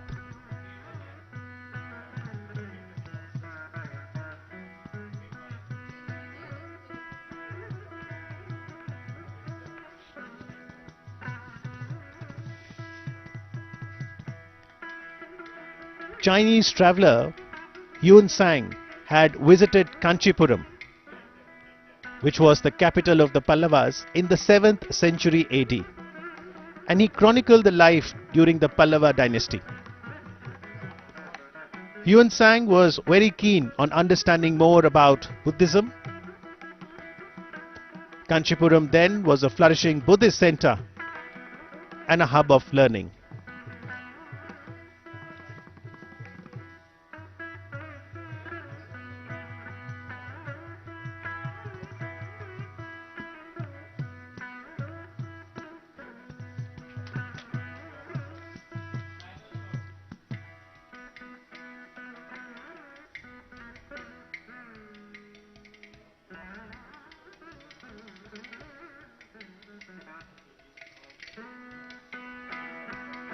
Prime Minister Modi always emphasizes on people-to-people contact,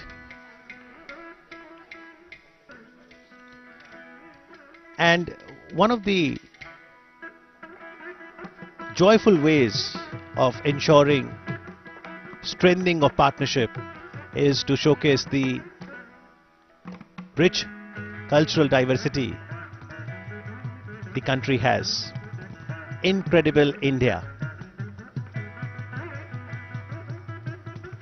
From tourist perspective, it's important that there are cultural exchanges.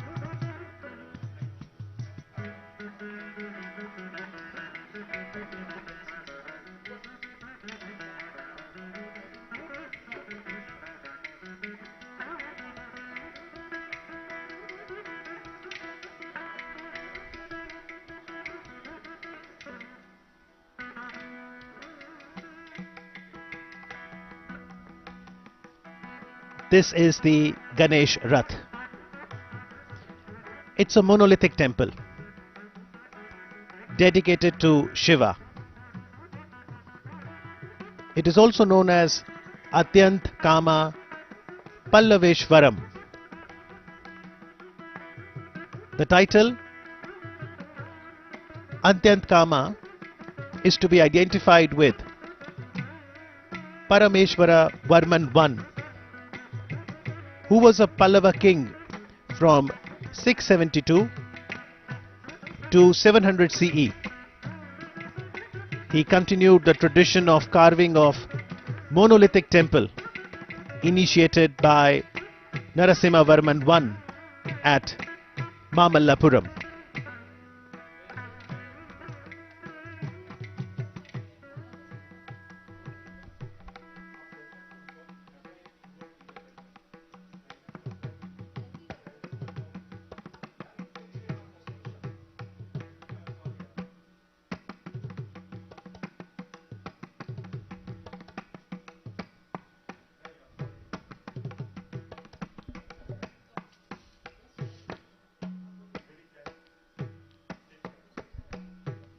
the Honorable President of People's Republic of China, Xi Jinping,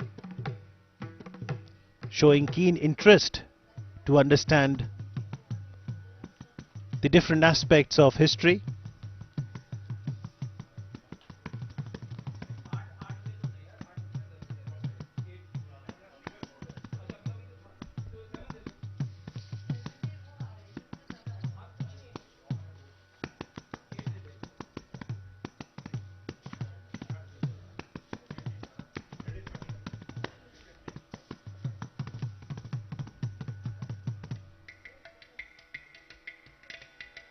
Ganesh रथ का ये जो पूरा अखंड मंदिर है, ये शिव को समर्पित है.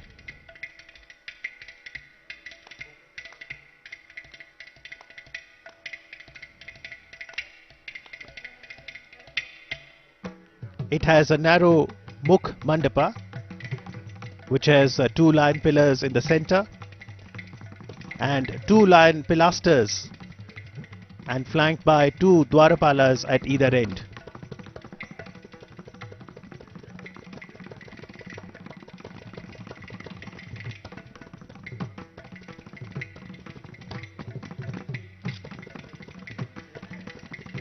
Prime Minister Modi had emphasized on the importance of people-to-people contact through an acronym STRENGTH.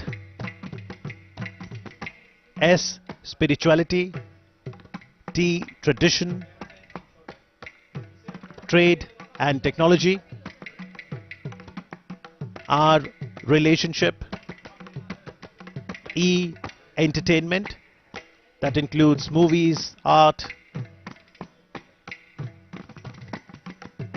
N for nature conservation; G, games; T, tourism; and H for health and healing. In the backdrop of the 2 leaders now, Krishna's butterball.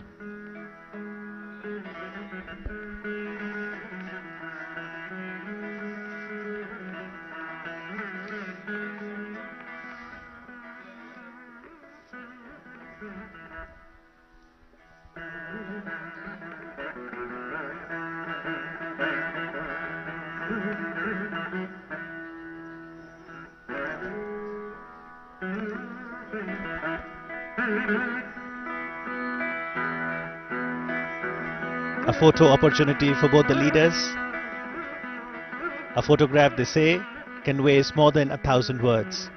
2 powerful leaders, leaders of 2 powerful economies of Asia.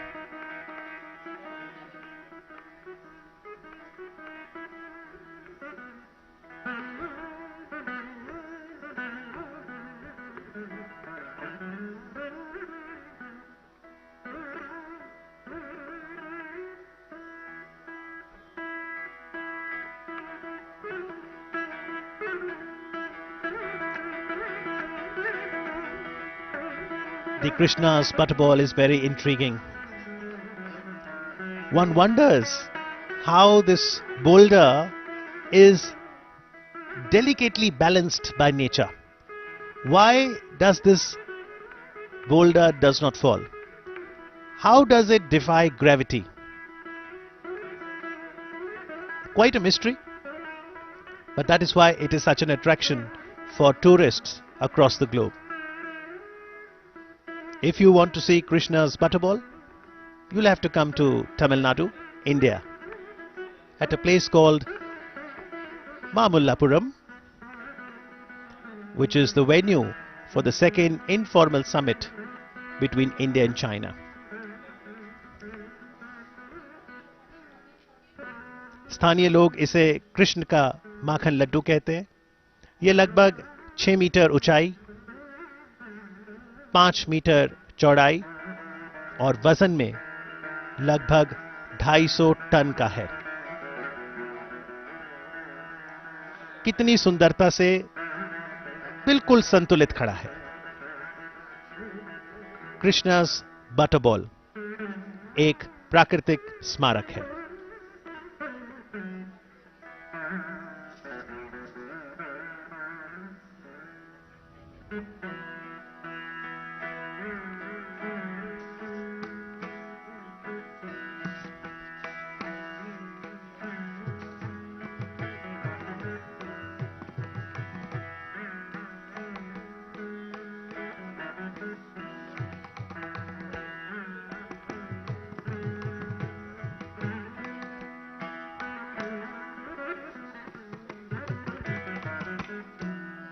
So the entire group of monuments that includes the Arjuna's penance, the Panch Raths and the Shore Temple, the three monuments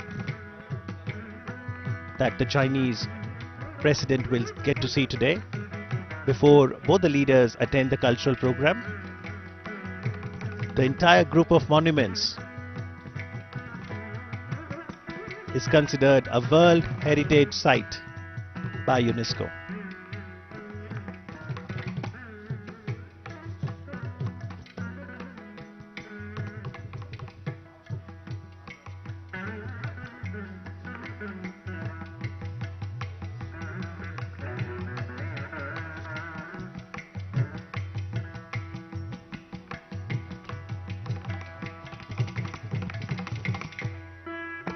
Indian and Chinese cultures were based on development along river banks.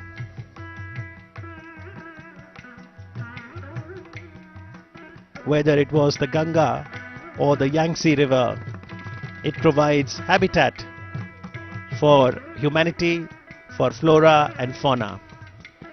And as both India and China aspire to become more and more developed economies, it is also very essential to lay emphasis on the soft power. So in this informal meeting, there is no written agenda, no MOUs to be signed, just a freewheeling discussion and exchange of thoughts. And after visiting the premises of the Arjuna's penance, the two leaders now move on towards the Panch Rathas.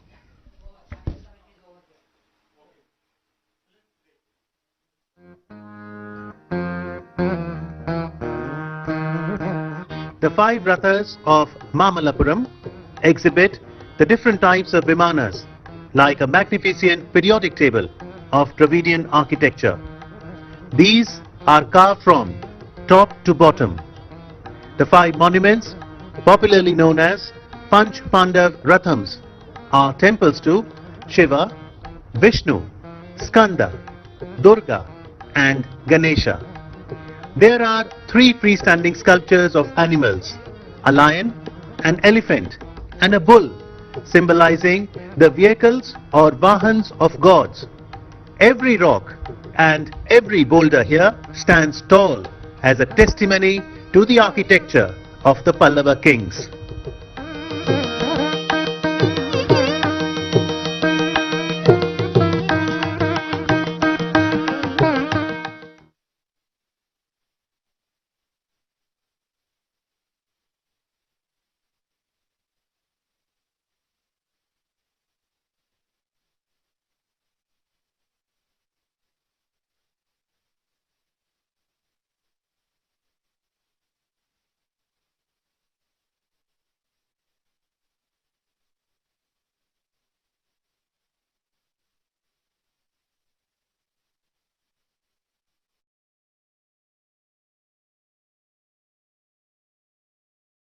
Centuries left the visitor mesmerized by its magnificence and intrigued at the same time, because no one knows why they were never completed.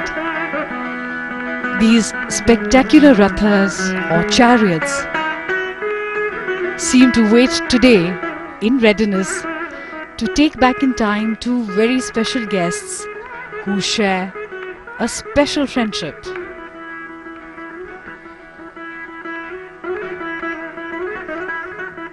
The Chinese President, Mr. Xi Jinping,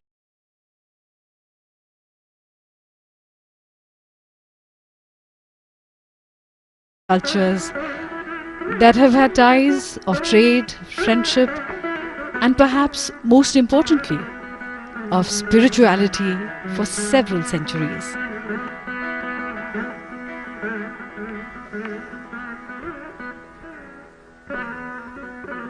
This site is situated almost a kilometer away from Arjuna's penance. While Arjuna's penance is an exquisite example of bas-relief, these chariots are unique monoliths.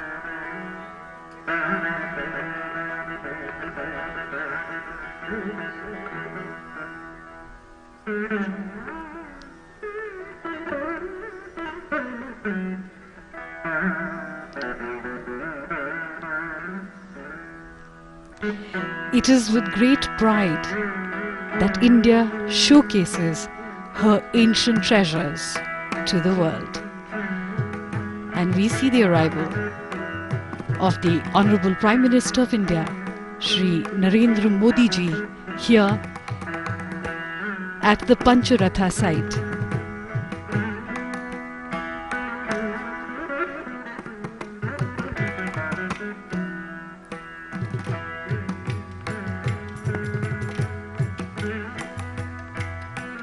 Taking pride in one's culture is what makes us Indians special.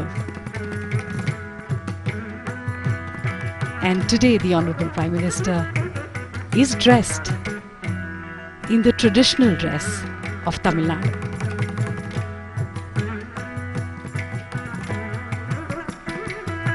He receives President Xi,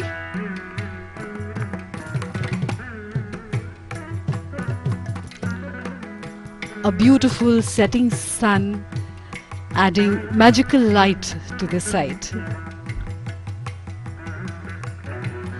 The Panch Rathas are also known as the Panch Pandava Rathas, and they are an excellent example of monolithic architecture.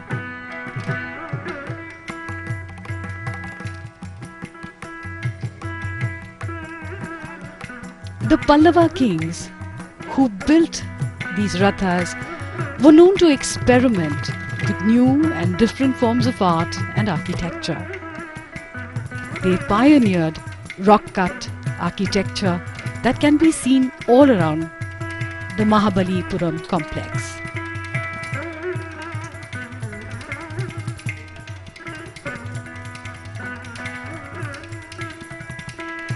The first small structure is called Draupadi Rath. It looks like a hermit's abode with a hut-like thatched roof with a curved effect. The shrine is dedicated to Goddess Durga. In the foreground is the mount of the goddess, the standing lion.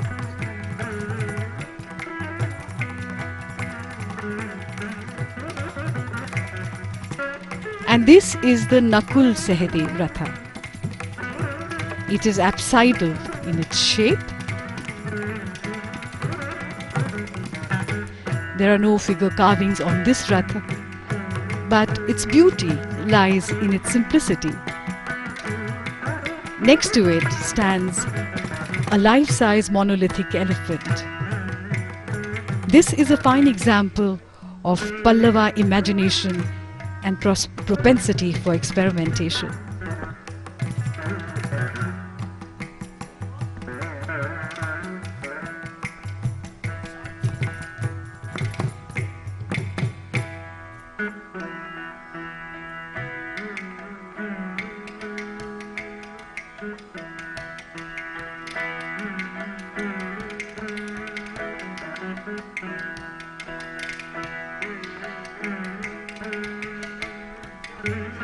And this is the Bhim Ratha, or the chariot. This is the largest of the 5 structures, with a roof that is shaped like a country wagon.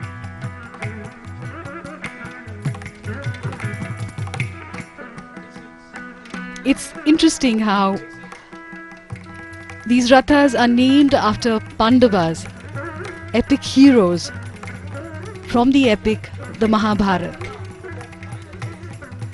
And the Mahabharata, which dates back to circa 5th century BC, mentions China.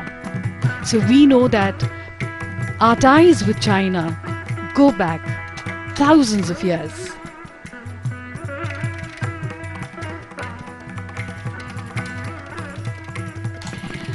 The Yudhishthir or Dharmaraj Ratha is the tallest structure.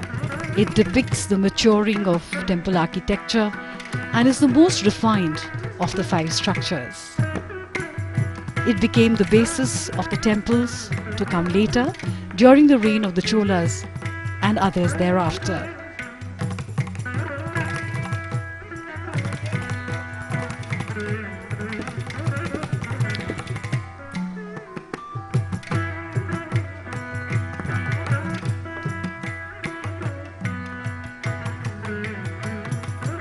The base of this shrine is supported by carved pillars with lion bases and corner supports.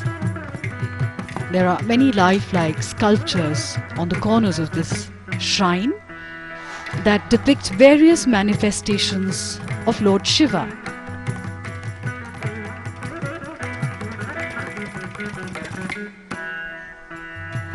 The two leaders pause for a moment to admire these great works of art.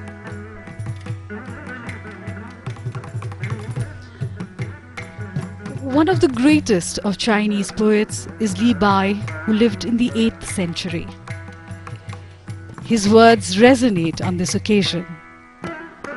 We sit together, the mountain and me, until only the mountain remains. In only such a meditative state could the artists have created such works of beauty, and the beauty in turn takes one into a meditative state.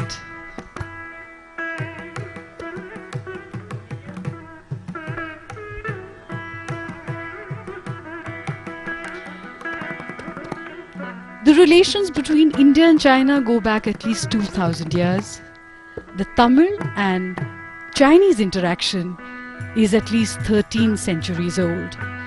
So it is quite easy to imagine travelers coming here to admire these very sites, to wonder at these structures in the ancient times, just as we admire them today. Perhaps Hyun Tsang, who was here during the Pallava period, did walk here with his friends and admire the sheer beauty of these structures.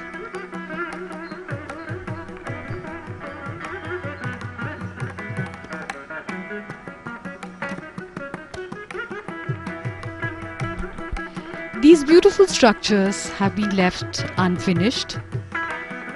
No one really knows why. Li Bao has said, "No one understands now those who could hear a song this deeply vanished long ago."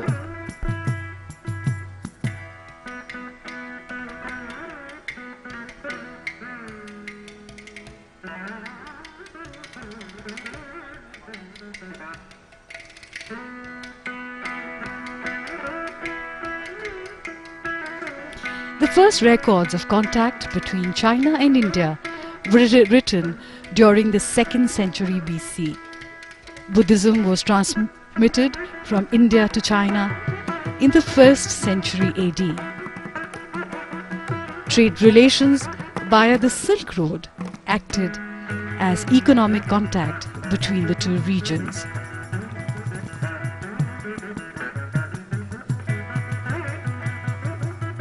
There is a 1000-year-old history between Chuanzhou and TamilNadu. Tamil traders lived there during the Song and Yuan dynasties and built temples there.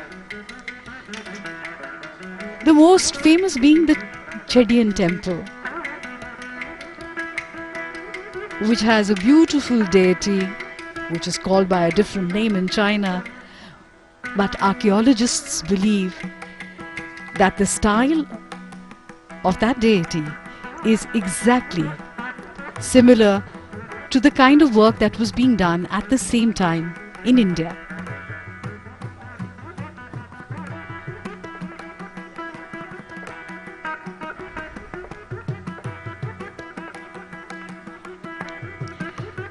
In the 1930s, dozens of stones showing perfectly rendered images of the god Narasimha, the man-lion avatar of Vishnu, were unearthed in Chuanzhou.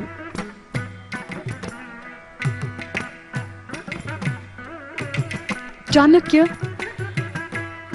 in circa 350 BC, who was the Prime Minister of the Mauryan Empire, refers to Chinese silk as Chinam Sukha, or the Chinese silk dress, and Chinapatta for the Chinese silk bundle in his Arthashastra.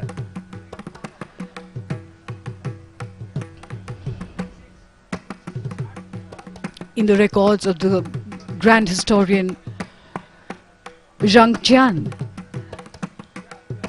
in 113 BC, and Sima Qian in 145 BC make references to Shendu, which may have been referring to the Indus Valley, originally known as Sindhu in Sanskrit.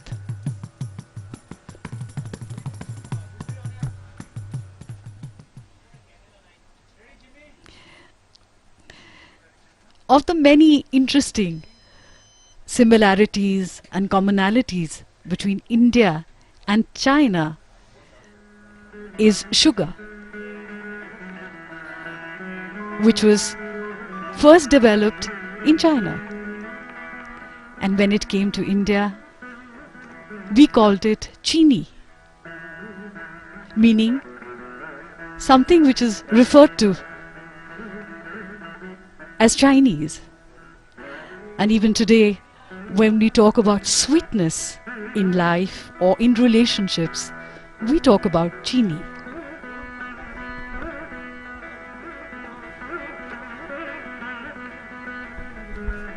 The Cholas maintained a good relationship with the Chinese. An entire treasure trove of ancient Chinese coins have been found in the Chola homeland.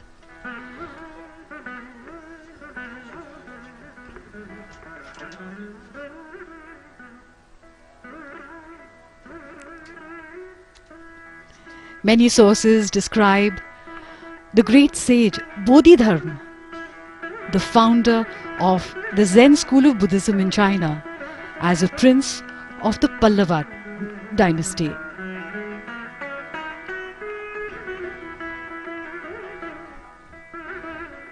During the 8th century, the astronomical tables of science by the Indian astronomer and mathematician Aryabhat were translated into the Chinese astronomical and mathematical book of the treatise of astrology of the Qian era.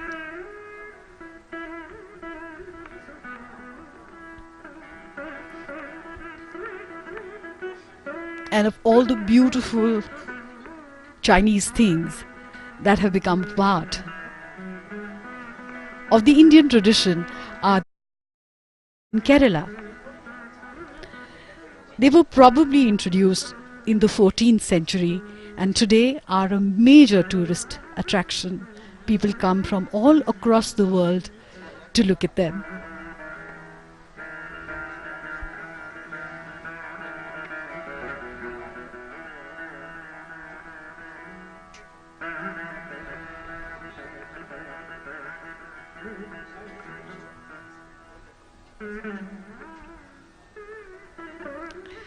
These structures here, the rathas, date back to the 7th century and are attributed to the reign of King Mahendravarman and his son Narasimhavarman in the 7th century of the Pallava kingdom. These temple structures were never consecrated, due to which some historians even speculate that this could be a training ground of sorts to create templates for future endeavor for creating larger templates. This is the second informal meeting between President Xi and the Prime Minister of India, Shri Narendra Modi.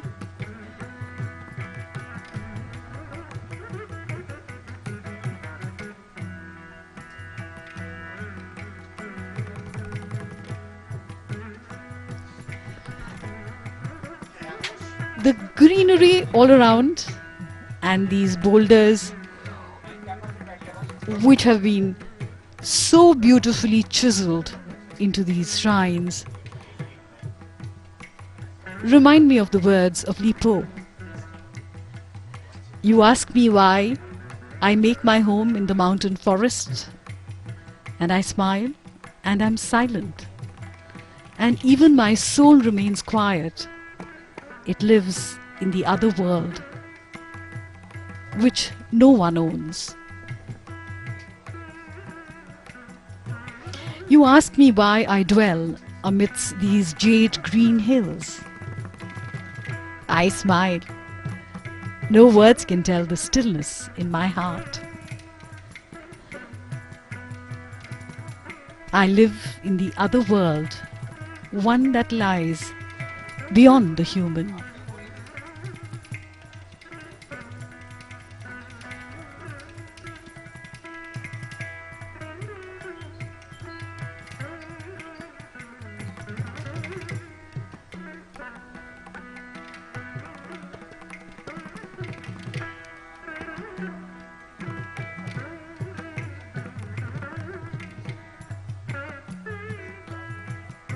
Art and culture, science and economics have always gone hand in hand between India and China.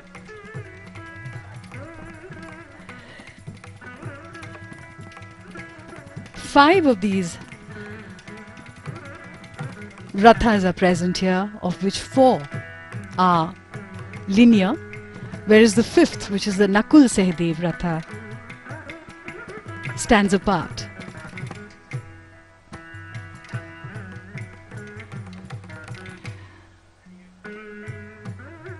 The elephant and the lion standing close together, almost lifelike.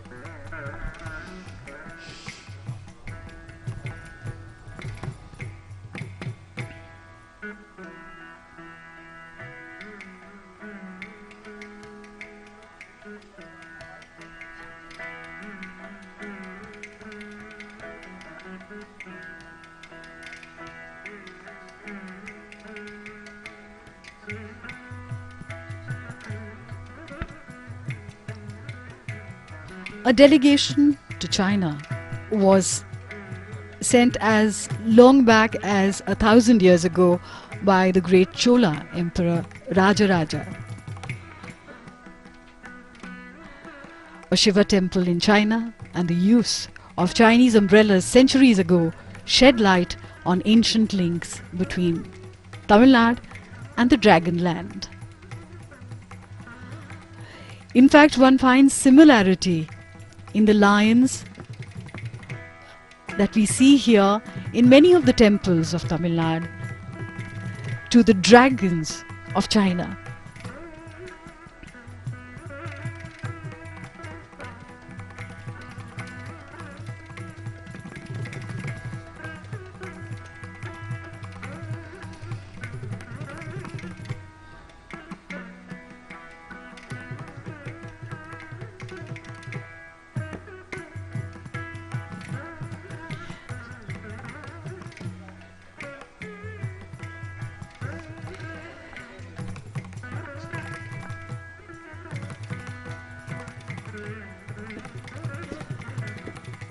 These are visuals of the Dharmaraj Ratha.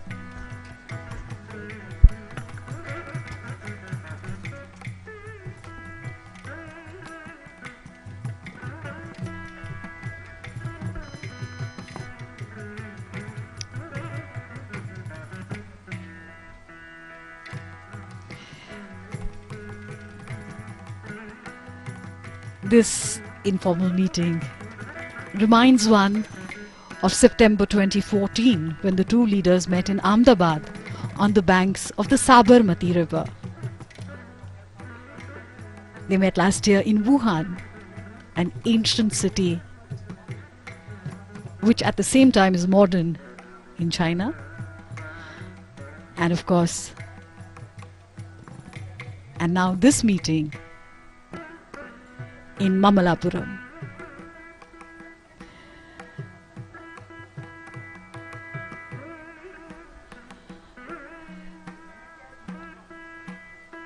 These informal meetings where the two leaders meet as friends work towards solidifying the India-China relationship.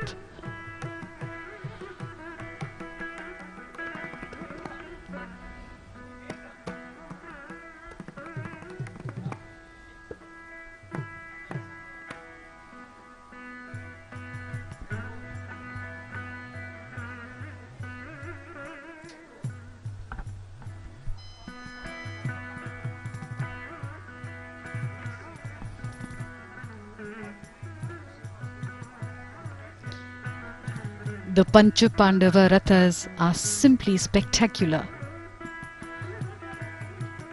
They are monoliths, that is, they are made out of a single living rock, like many of the other structures in this area. The Pallavas were pioneers in this kind of architecture.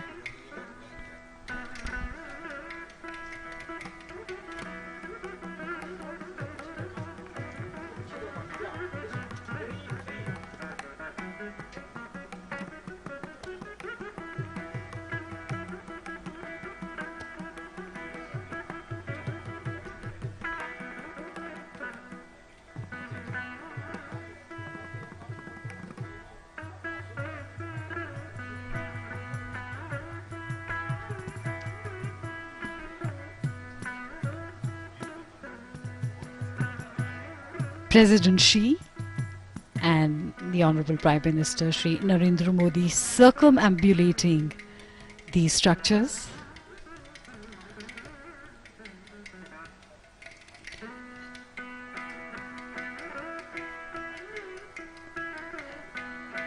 So we see the Dharmaraj Ratha, which has beautiful depictions of Shiva in various forms.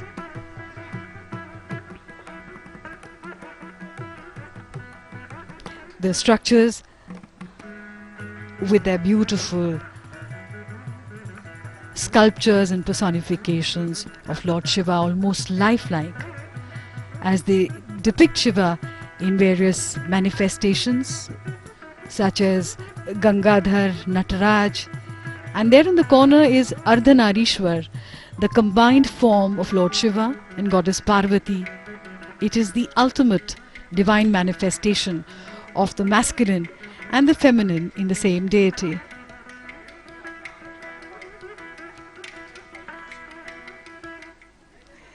And we see Lord Shiva's mount Nandi behind the beautifully carved Arjun Ratha, and those boulders that were left incomplete, and no one knows why.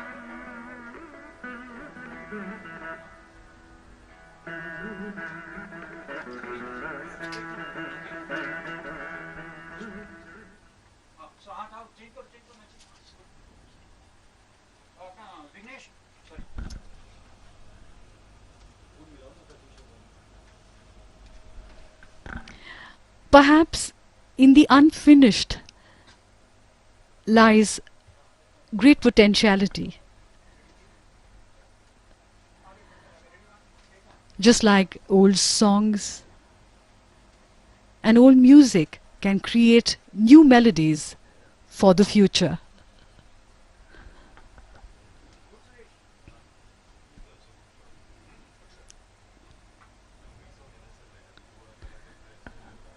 The Honorable Prime Minister Shri Narendra Modi and President Xi moving towards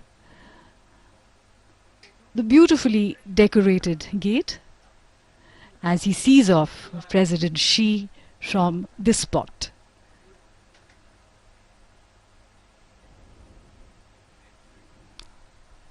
A firm handshake for a firm friendship. As the carcade leaves this spot, they move towards the famous shore temple of Mahabalipuram, which is also known as Jalashayan, or one that reclines by the water. It is also believed that the shore temple was a landmark for the navigation of ships and a haven for seafarers.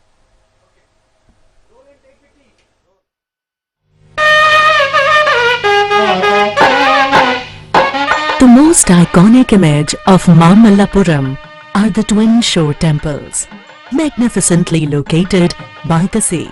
The taller east-facing temple, Kshatriya Simha Palaveshwara Graham, has a 5-story Vimanam.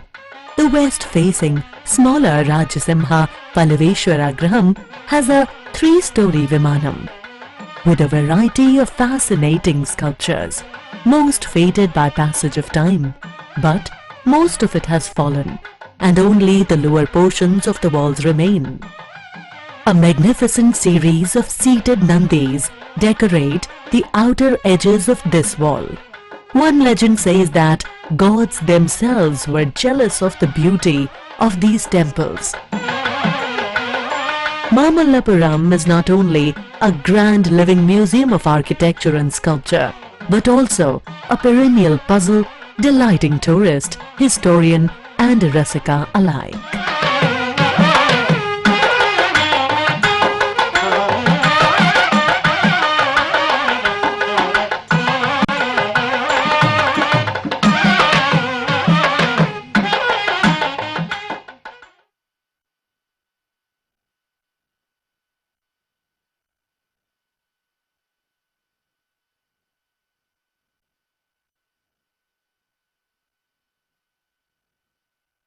It forms the backdrop of a very forward-looking informal meet between Prime Minister Narendra Modi and Chinese President Xi Jinping. And right across the beach, we see the visual of the shore temple. The two leaders will be sitting at a place close to the temple side, and nice.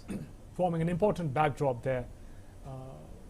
Amidst the setting sun, the architecture, the southern Indian architecture, in its glorious form being represented.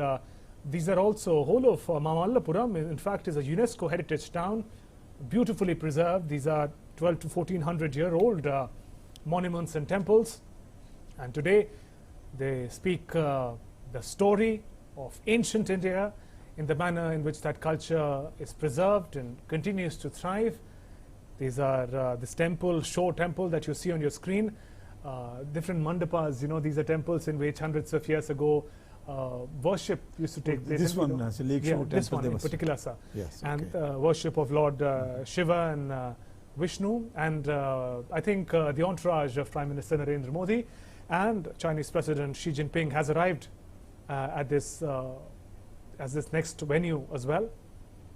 And after spending time at the Pancharath, the 5 chariots of Arjun, of Pandavas, Yudhishthir, Bhim, Arjun, Nakul and Sahadev, now the two leaders are going to be reaching the shore temple, and we're getting those visuals live from Mahabalipuram. DD India is bringing you live and continuous coverage of this historic meet between Chinese President Xi Jinping and Prime Minister Narendra Modi. PMModi playing the perfect host, not only taking the visiting dignitary, the visiting guest, to every nook and corner of the ancient site. In the visual you can see Prime Minister Narendra Modi waiting for the Chinese President's car.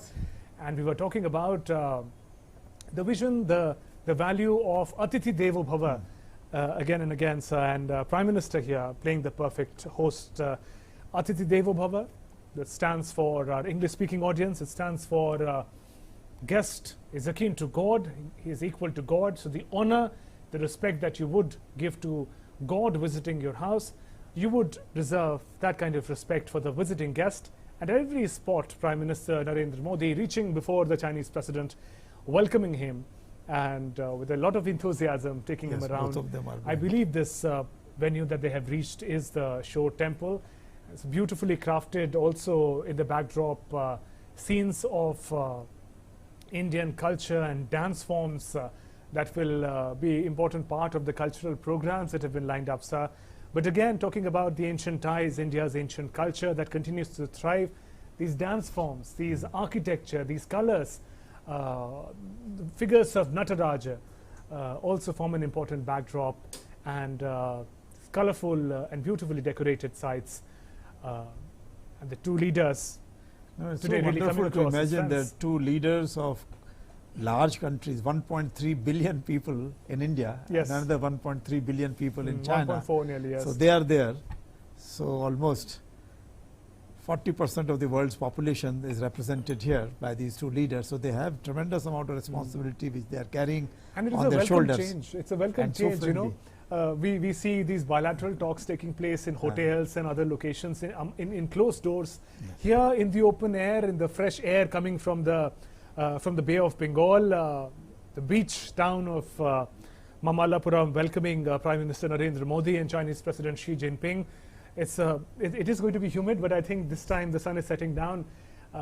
So it is going to be a pleasant time to take a walk. Pleasant. Friends, take a walk, and now we see PMModi. Now they can see the vast expanse of the sea ahead of them. And it's also symbolic, the kind of potential that really world that opens up for both India and China. So these are not talks taking place in closed doors. These are talks that are taking place between the two leaders as they walk comfortably amidst the monuments, the temples, which talk about the glory of India's past, also talk about the glory of the ties between India and China, and the waves, the fresh breeze from the sea.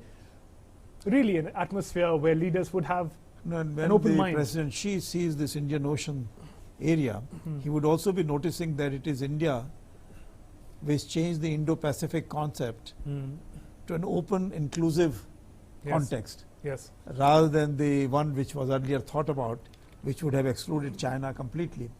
So therefore he would be minding that yes, India is a large emerging superpower, but also a friendly, rule-bound, and which also thinks of inclusive relationship in Asia. So that is something very important, I think, when we're looking out from this old cultural heritage of India, and you're looking out into the vast expanse of the sea, that you have so much to achieve, so much of area to cover. So I think the two leaders have that responsibility, and they have to carry it on their shoulders. So at this time, they will of course be going through as to what India excellence has been achieved in the field of culture and various dance forms, various musical forms, so that we will see. And this was all done by somebody who came from another part of the world, from Russia, Arundel. So her husband was a great artist. All right. And she learnt Indian arts, Indian dancing, and then set up this institution, Kalakshetra, here. So I think they would be taking the responsibility. I'm quite sure that your correspondents in Mahabalipuram would be able to give us an idea about Kalakshetra's importance. Yes, we'll be learning from them, sir. But right now, I think the focus completely is on Prime Minister Modi and President Xi. So now we're looking at really the Sanctum Sanctorum, also the Shore Temple that you see in front of you on the screens, on your mobile screens, television screens, comprises 3 shrines where prominent ones are dedicated to Lord Shiva and Lord Vishnu. In the Garbhagriha, the site of which we can see right now, Prime Minister Narendra Modi and Chinese President Xi Jinping are standing right there. An image of Shivalinga embraces the site. At the other end, one can find 2 shrines facing each other. One shrine dedicated to Kshatriya Swara and the other to Lord Vishnu. Right now, we are looking at the Sanctum Sanctorum, where Shivalinga is visible. And as the sun is going down, the lights are also coming up, and the beauty of the Shore Temple and the beauty of the handshake between the two leaders, the warmth, the sights of which we have been talking about. We had many occasions, the photographs, so the photographers are in fact traveling with the two leaders, are in fact having a jolly time getting to photograph the two leaders, and now they're taking doing a parikrama. You know, sir, I mean, in Indian culture, doing a parikrama of the temple is also a mode of paying your respects and paying homage to the visit to a temple leaders. is not complete without doing a parikrama and spending some time there in meditation.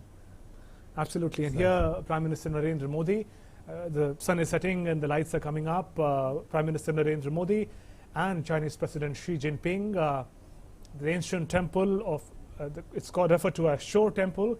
It is dedicated to Bhagwan Shiv and Vishnu. And throughout the visit so far to this ancient temple town, historical town of Mahabalipuram, Prime Minister Narendra Modi playing the perfect host, in very detail explaining the nitty-gritties of the place, of the temples, how they must have come into being, what effort the artisans made to create, to build these structures. The beautiful show temple in the backdrop, and you can also see the moon. It's a beautiful backdrop, and the sea, the Bay of Bengal Sea in the background. The beautifully lit show temple, built in the 7th century. Show temple depicts the art of Pallava dynasty, something that Prime Minister Modi must also be sharing with Chinese President. The work of this genius was recognized and listed amongst the World Heritage Site by UNESCO. The show temple comprises 3 shrines prominently dedicated to Lord Shiva and Lord Vishnu. The exterior wall of the shrine to Lord Vishnu and the internal side of the boundary wall are very elaborately carved and sculpted. You can see in these close-ups of the beautiful show temple, and the beauty of which, the floor, in fact, the floor also we had to relate the steps that were made, all carved out of stones, and these must have been such a center of public life. If you look at hundreds of years ago, we're talking about 7th century, we are in 21st century now. 1400 years ago, this beautiful temple town must have been a center of public life in the Pallava dynasty. And today the 2 leaders, Prime Minister Modi and PM Xi, taking a walk amidst the remains of this temple and taking the ties forward for the 2 nations in the 21st century. The show temple is not a living temple anymore. It used to be at one point in time a center of public life.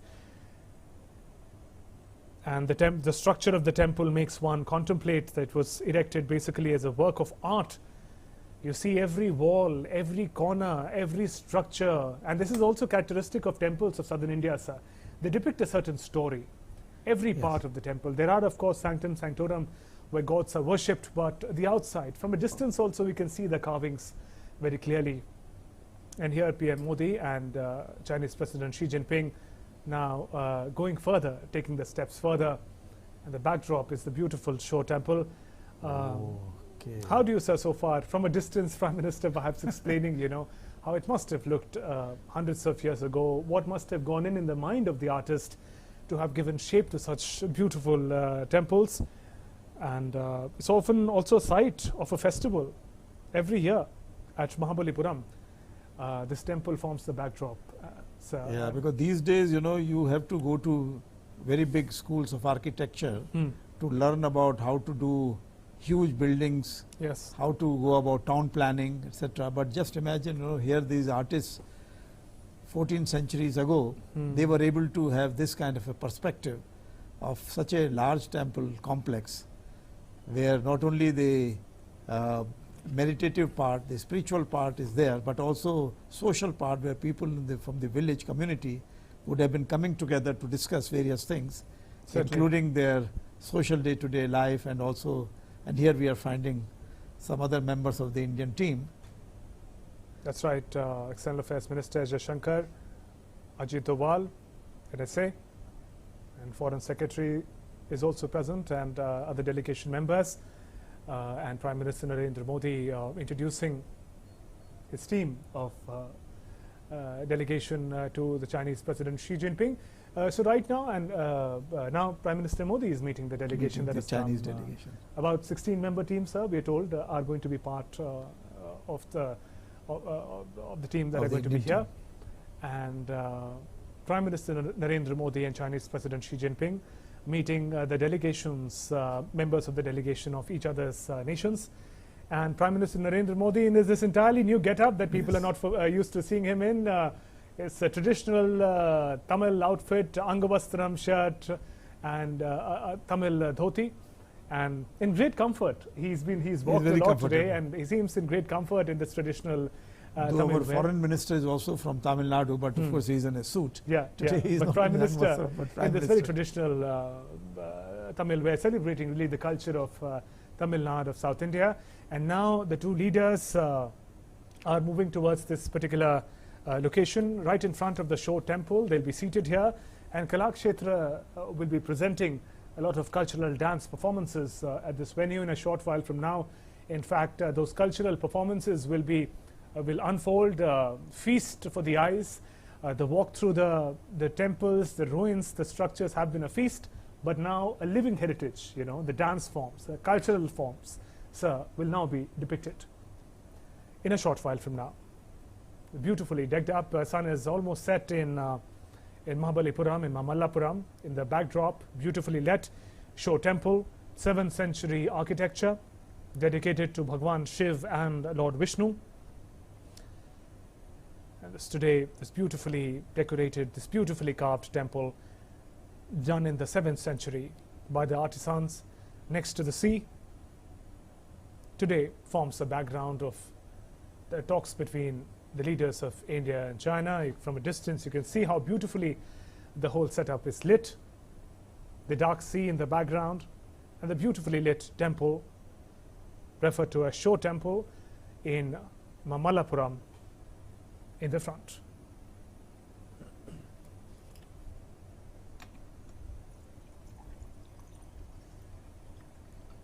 And so I really would want to come back to that point that we were talking about earlier. People of India and people of China, and I believe people of both the countries must be hooked onto their, wherever they're watching this program, on their mobile phones, on their tablets, computers, or television screen, must also be very curious if they haven't already visited. It's a very popular tourist town, but if they haven't visited this place already. No, I'm quite sure that people in China would now be looking at the various temple sites in India to see whether there are similar temples elsewhere in the country. And the same way, Indians would be looking at the various temple sites in Asia and in China to see as to what kind of links have been there in the past between our two countries and in this Asian region.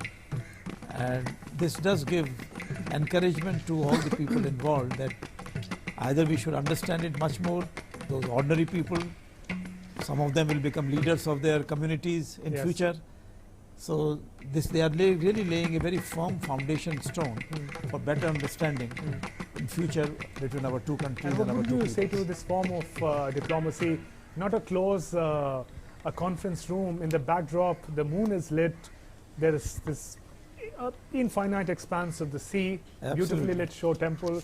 How do you see this as a... Well, if you remember that when Tagore formed Shanti Niketan, his idea was that education does not mean being only in the Kanchipuram को राजधानी बनाने वाले इस इलाके, but it could be done anywhere education. So in nature you could understand. So therefore he set up many classrooms which are below the trees, out in the open. And now what Prime Minister has done, he has taken the diplomacy from the capital city of Delhi to the far corners of India, some of the most beautiful cultural heritage sites of India, and that is what now in the open vast space there you can see the culture, you can see the heritage, you can see the vast expanse of the sea, of the skies. So I think then one can see that just diplomacy is not bound by artificial... And many figures of Nandi bull is represented here as well. We know it is characteristic of having the Nandi bull outside of Shiva temple. Some stupa also. Stupa as well. So this is Shiva and Vishnu temple, housed within the premises of what is called the Shore temple. It's on the seashore. From there it gets this name. And the Shore temple comprises of 3 shrines, as we mentioned, prominently dedicated to Lord Shiva and Lord Vishnu. In the Garbhagriha, which is the sanctum sanctorum of the temple, lies the Shivalinga, the glimpse of which we earlier got, and the other one, which is dedicated to Lord Vishnu. Lord Vishnu's image is reclining on Sheshnag. That's if you could get a glimpse of it, it's a symbol of the consciousness in Hinduism, you know. So, and there couldn't have been a more, again, we're getting a glimpse of the Shivalinga now, which is inside the sanctum sanctorum. Although this no more a living temple, which means that we don't see usual puja part here, but it has become an important symbol of India's culture, India's past, and today also India's future, as the two leaders now it has become part of India's future also. Yes.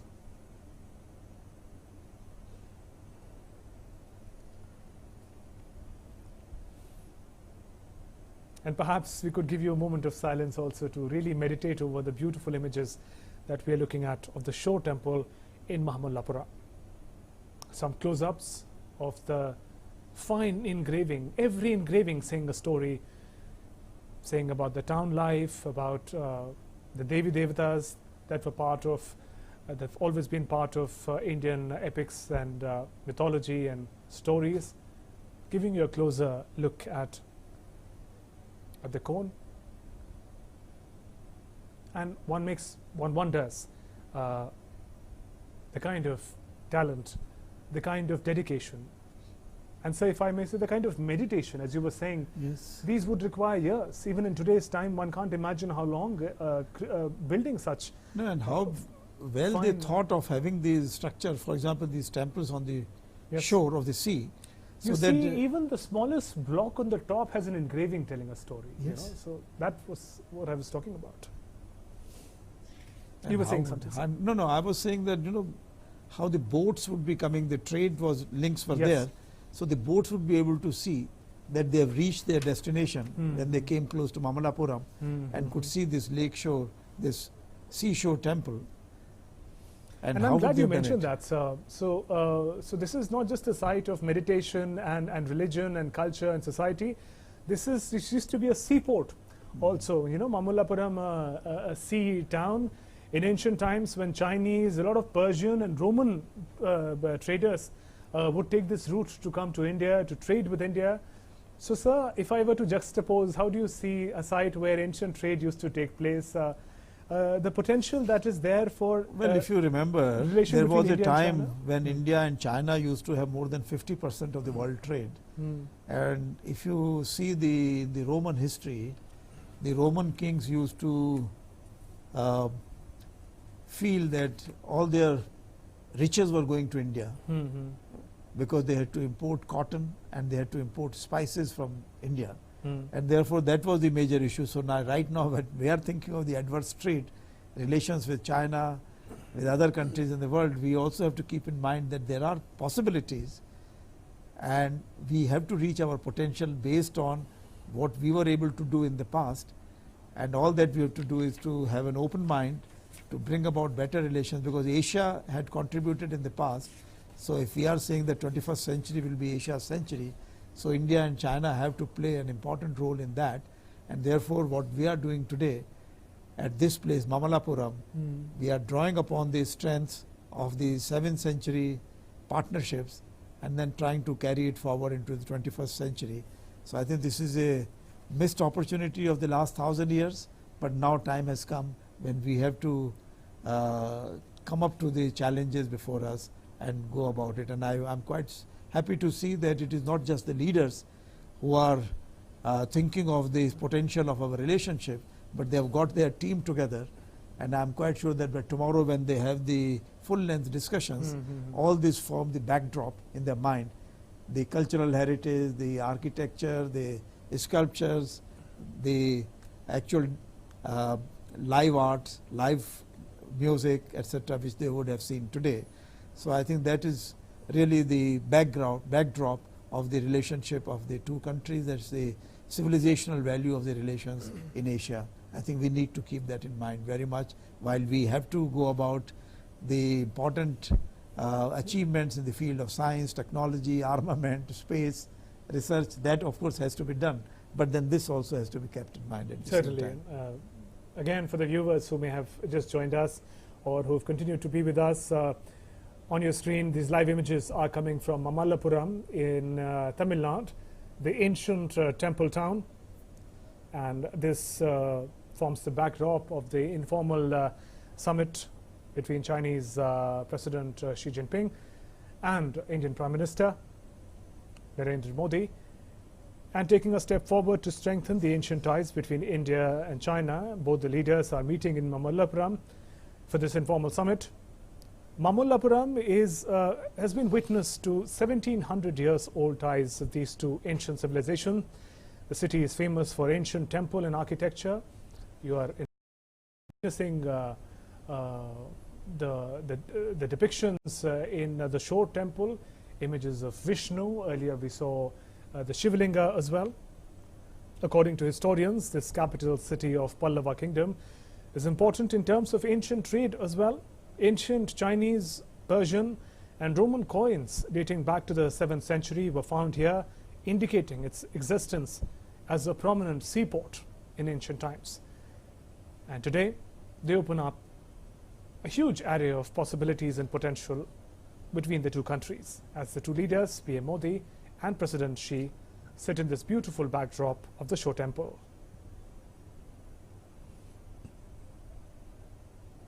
So, sir, we are talking about trade, we are talking about culture, important spiritual connect also. How can we forget Hinduism, Buddhism, the elements of which can be seen in these temples, in the temples of China.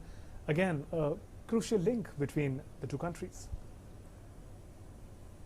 Yes, absolutely. In China, Buddhism played a very important role, and while their old religion, Confucianism, was based more on classification in different professional forms, but Buddhism was able to bring them all together on the same plane. So particularly like many ancient societies, the women did not have that kind of a prominent role as the men, but in Buddhism they were able to get that. So it is surprising that in China, in many centuries, it was the queens and the royalty, the palace, which would be very supportive of the Buddhist monks and Buddhism. Even now, whenever I travel to East Asia, I found that in most of the Buddhist temples, almost they were full with the ladies, the women. They form the bulk of the stability of the society and also carry forward the traditions of the society in the past. And therefore, I think we can see that as and when we bring about better, closer relations between India and China, that these things will come into greater prominence.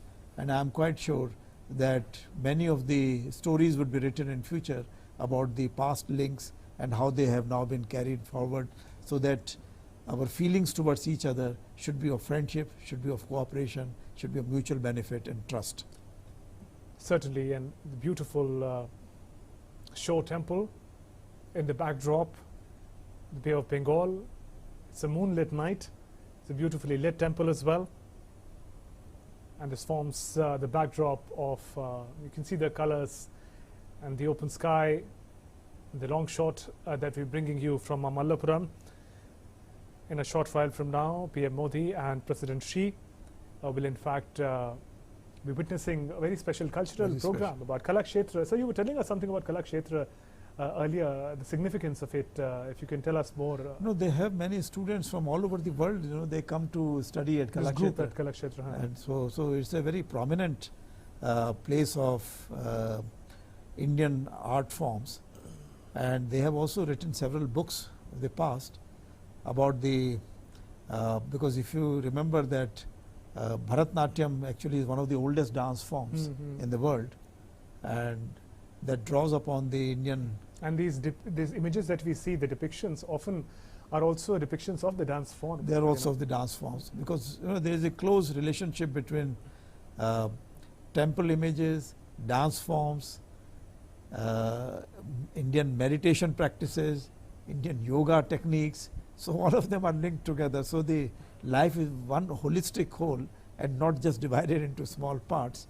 So that also becomes a message to the leaders that they really have to take all the policies of the country together in one whole and not think in terms of just going away in different directions.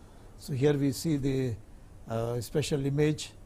I think this is some kind of a of Singha, of and then of Nandi also, which are very central to Vishnu and Shiva temple, and we see the depiction of that in this beautiful Show Temple in Mahabalipuram.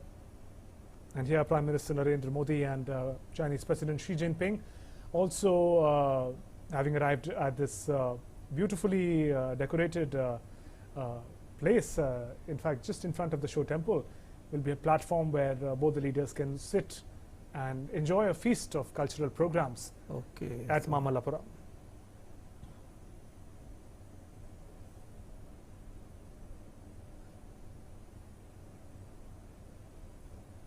And comfortably seated, PM Modi and President Xi along with the other delegation members. In the backdrop, the shore temple, as we mentioned, we've been telling you about it. It's an ancient Shiva Vishnu temple in Mahabalipuram. And now the special program is about to begin.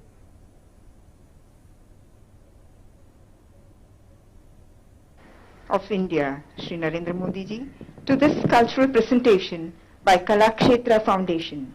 I would also like to extend a warm welcome to the members of the delegation, accompanying both leaders and other distinguished guests. Welcome His Excellency, the President of the People's Republic of China and the Honorable Prime Minister of India, Shri Narendra Modi ji, to this cultural presentation by Kalakshetra Foundation. I would also like to extend a warm welcome to the members of the delegation, accompanying both leaders and other distinguished guests. 我非常荣幸欢迎中华人民共和国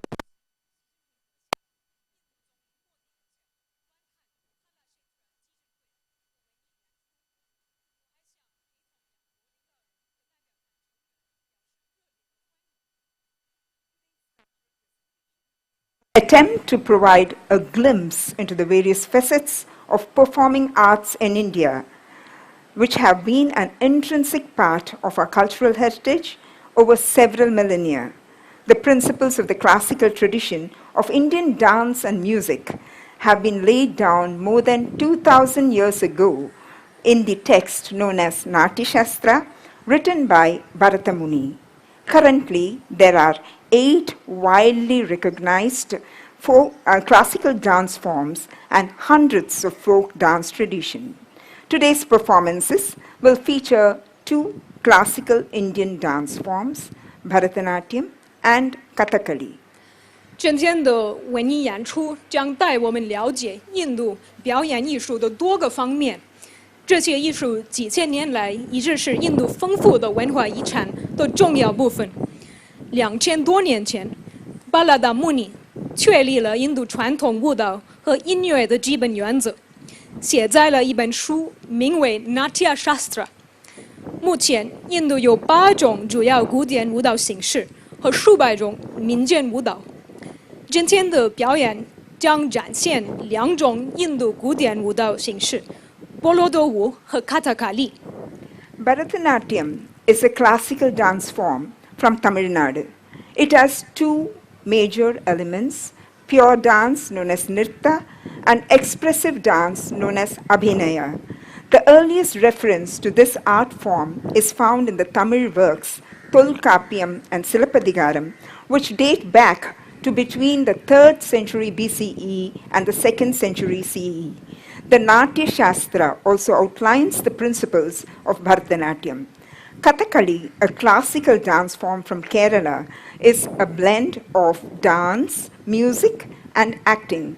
It dramatizes stories which have been mostly adapted from the Indian epics.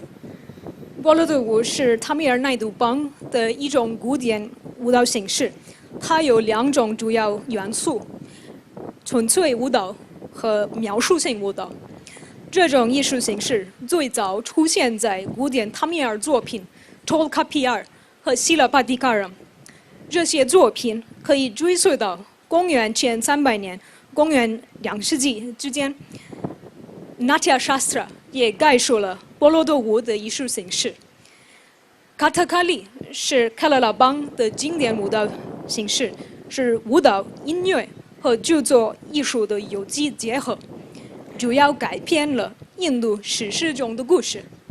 Before describing the 6 performances that will form of a part of the cultural presentation today, I would like to very briefly talk about Kalakshetra Foundation.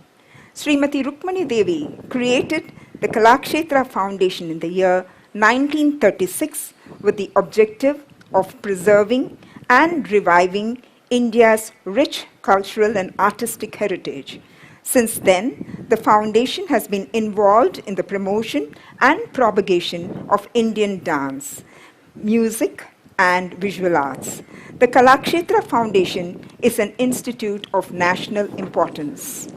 在即将介绍演出的6场文艺表演之前，我想简单的谈一谈卡拉谢特拉基金会的历史。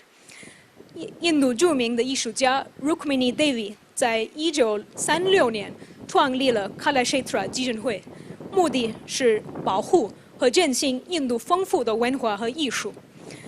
从那时起，该基金一直努力推广印度舞蹈、音乐和视觉艺术。卡拉谢特拉基金会是一个具有国家重要性的机构。As I mentioned earlier, today's cultural presentation will feature 6 performances by the faculty members, students, and alumni guest artists of Kalakshetra Foundation. 今天的演出由6场表演组成，基金会的师生和校友将参加。We will begin with Alaripu, which literally means blossoming. This pure dance form is a symbolic salutation to the gods, the guru, and the spectator. It is a part of the Indian classical dance form Bharatanatyam. 首先，我们将从阿拉利普开始。阿拉利普的字面上的意思是开花。这种纯粹的舞蹈表演是对上帝、老师和观众的象征性敬礼。它是印度古典舞蹈形式波罗多舞的一部分。Purappadu, which is a preliminary dance in Kathakali, will constitute the second performance in today's program. 第二场表演是卡塔卡利的初级舞蹈 Purappadu。The third performance is an excerpt from the production Mahabalipuram, which was choreographed by Srimati Rukmini Devi in the year 1970. It depicts the building of the bridge across the ocean to Lanka.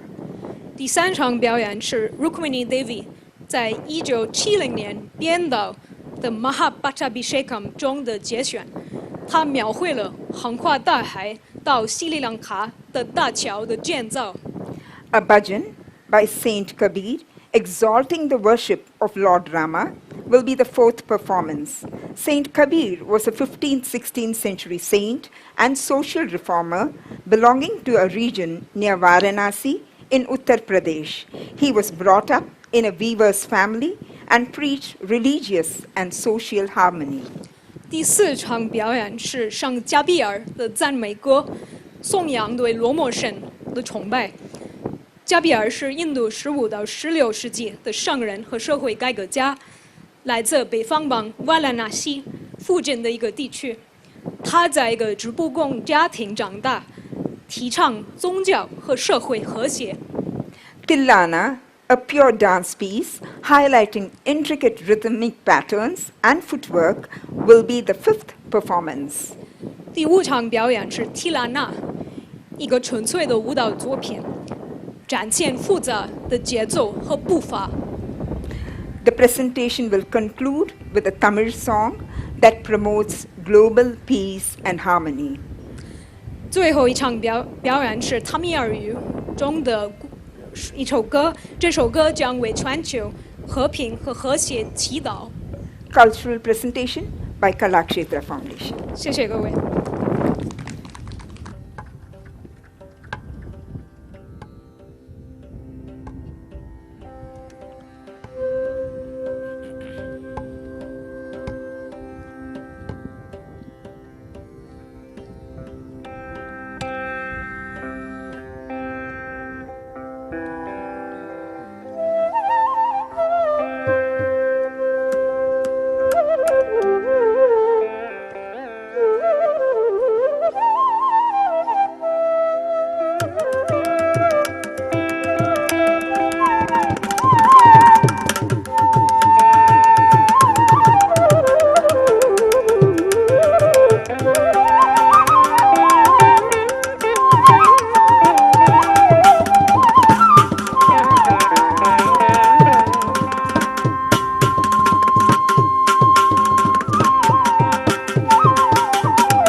用哒，当给哒哒哒哒，得用哒，当给哒哒哒。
समुद्रवचनाच्चैव नलं सेतुम् अकारयत्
Ram Govind Hari भजो रे भैया राम गोविंद हरि भजो रे भैया राम गोविंद हरि भजो रे भैया राम गोविंद हरि भजो रे भैया राम गोविंद हरि भजो रे भैया राम गोविंद हरि भजो रे भैया राम गोविंद हरि भजो रे भैया राम गोविंद हरि भजो रे भैया राम गोविंद हरि भजो रे भैया राम गोविंद हरि भजो रे भैया राम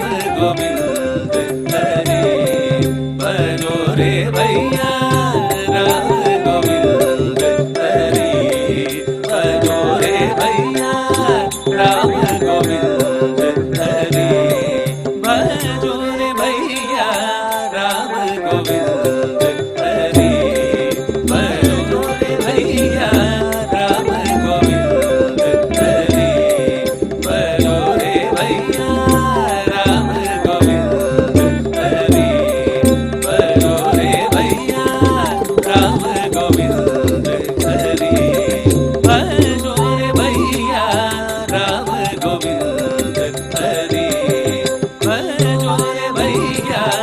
राम गोविंद हरि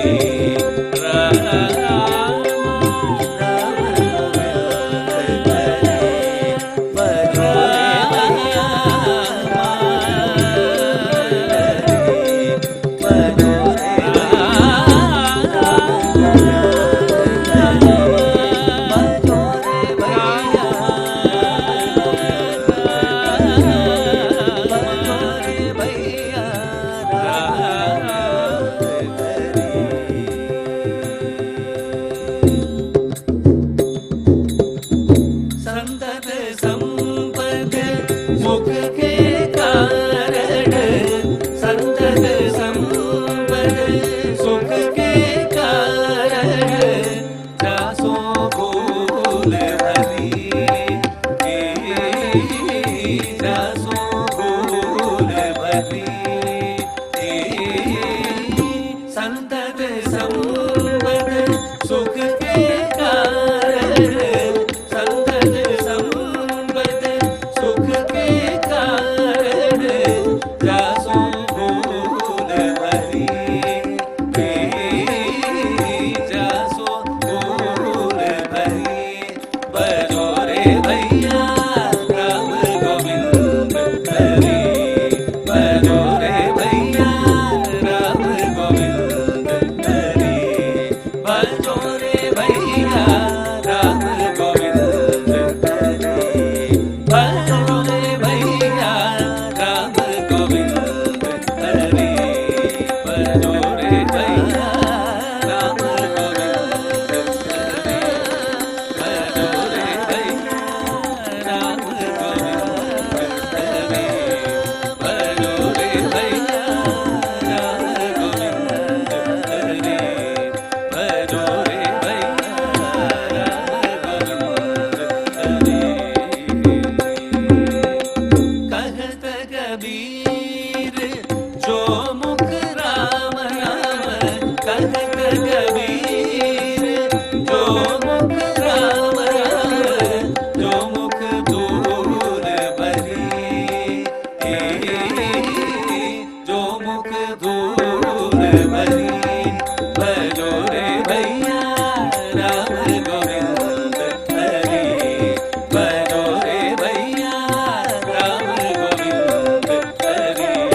Thank you.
கட்டளை அதுவே கருணை ஒற்றுமை கரிருளி பரவி சாந்தி நிலவ வேண்டும் ஆத்ம சக்தி ஓங்க வேண்டும் உலகிலே சாந்தி நிலவ வேண்டும் கொடுமை செய்தியோர் மனமது திறந்த நற்குணமதை புகட்டிடுவோம் மடமயச்சம் மறுப்போம் மக்களின் மாசிலா நல்லொழுக்கம் வளர்ப்போம் திடம் தரும் மகிம்சா யோகினம் தந்தை ஆத்மானந்தம் பெறவே கடமை மறவோம் அவர் கடல் தீர்ப்போம் களங்கமில் அறம் வளர்ப்போம் எங்கும் சாந்தி நிலவ வேண்டும் ஆத்ம சக்தி ஓங்க வேண்டும் உலகிலே சாந்தி நிலவ வேண்டும் எங்கும் சாந்தி எங்கும் சாந்தி எங்கும் சாந்தி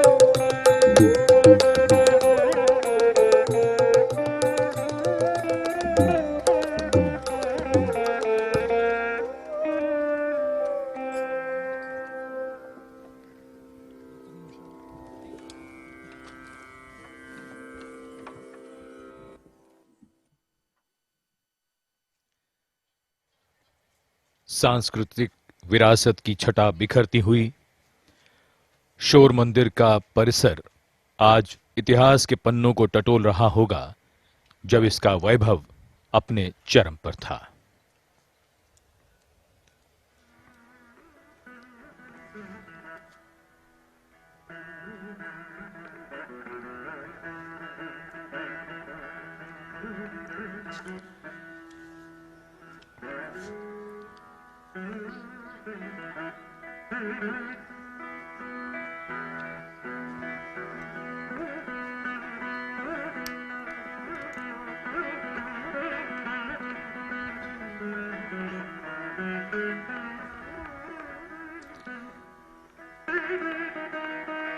शोर मंदिर का परिसर जहां आज की शाम चीन के माननीय राष्ट्रपति श्री शी जिनपिंग और भारत के प्रधानमंत्री श्री नरेंद्र मोदी आपने यहां साथ साथ पूरे इस परिसर का भ्रमण किया और सांस्कृतिक कार्यक्रम को देखा। अब कलाकारों के साथ ये ग्रुप फोटोग्राफ।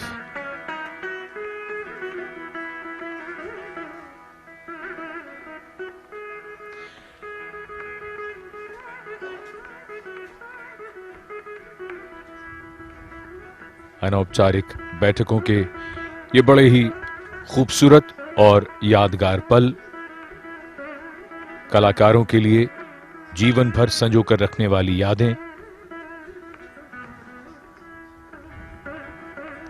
आज मित्रता और संबंधों का दायरा और बढ़ रहा है। प्रधानमंत्री नरेंद्र मोदी चीन के राष्ट्रपति शी जिनपिंग के साथ इस महाद्वीप और दुनिया के लिए रिश्तों के नए दौर की संभावनाएं प्रबल कर रहे हैं।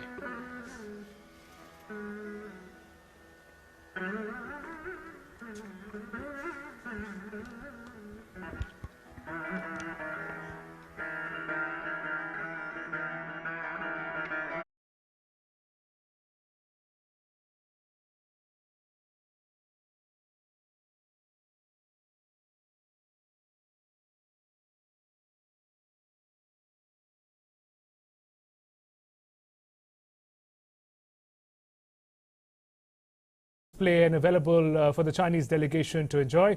But those were the updates that came in, and we were bringing to you live from Mahabalipuram in Tamil Nadu. For more updates, news and updates will continue on DD India. We'll take your leave for now. Namaskar.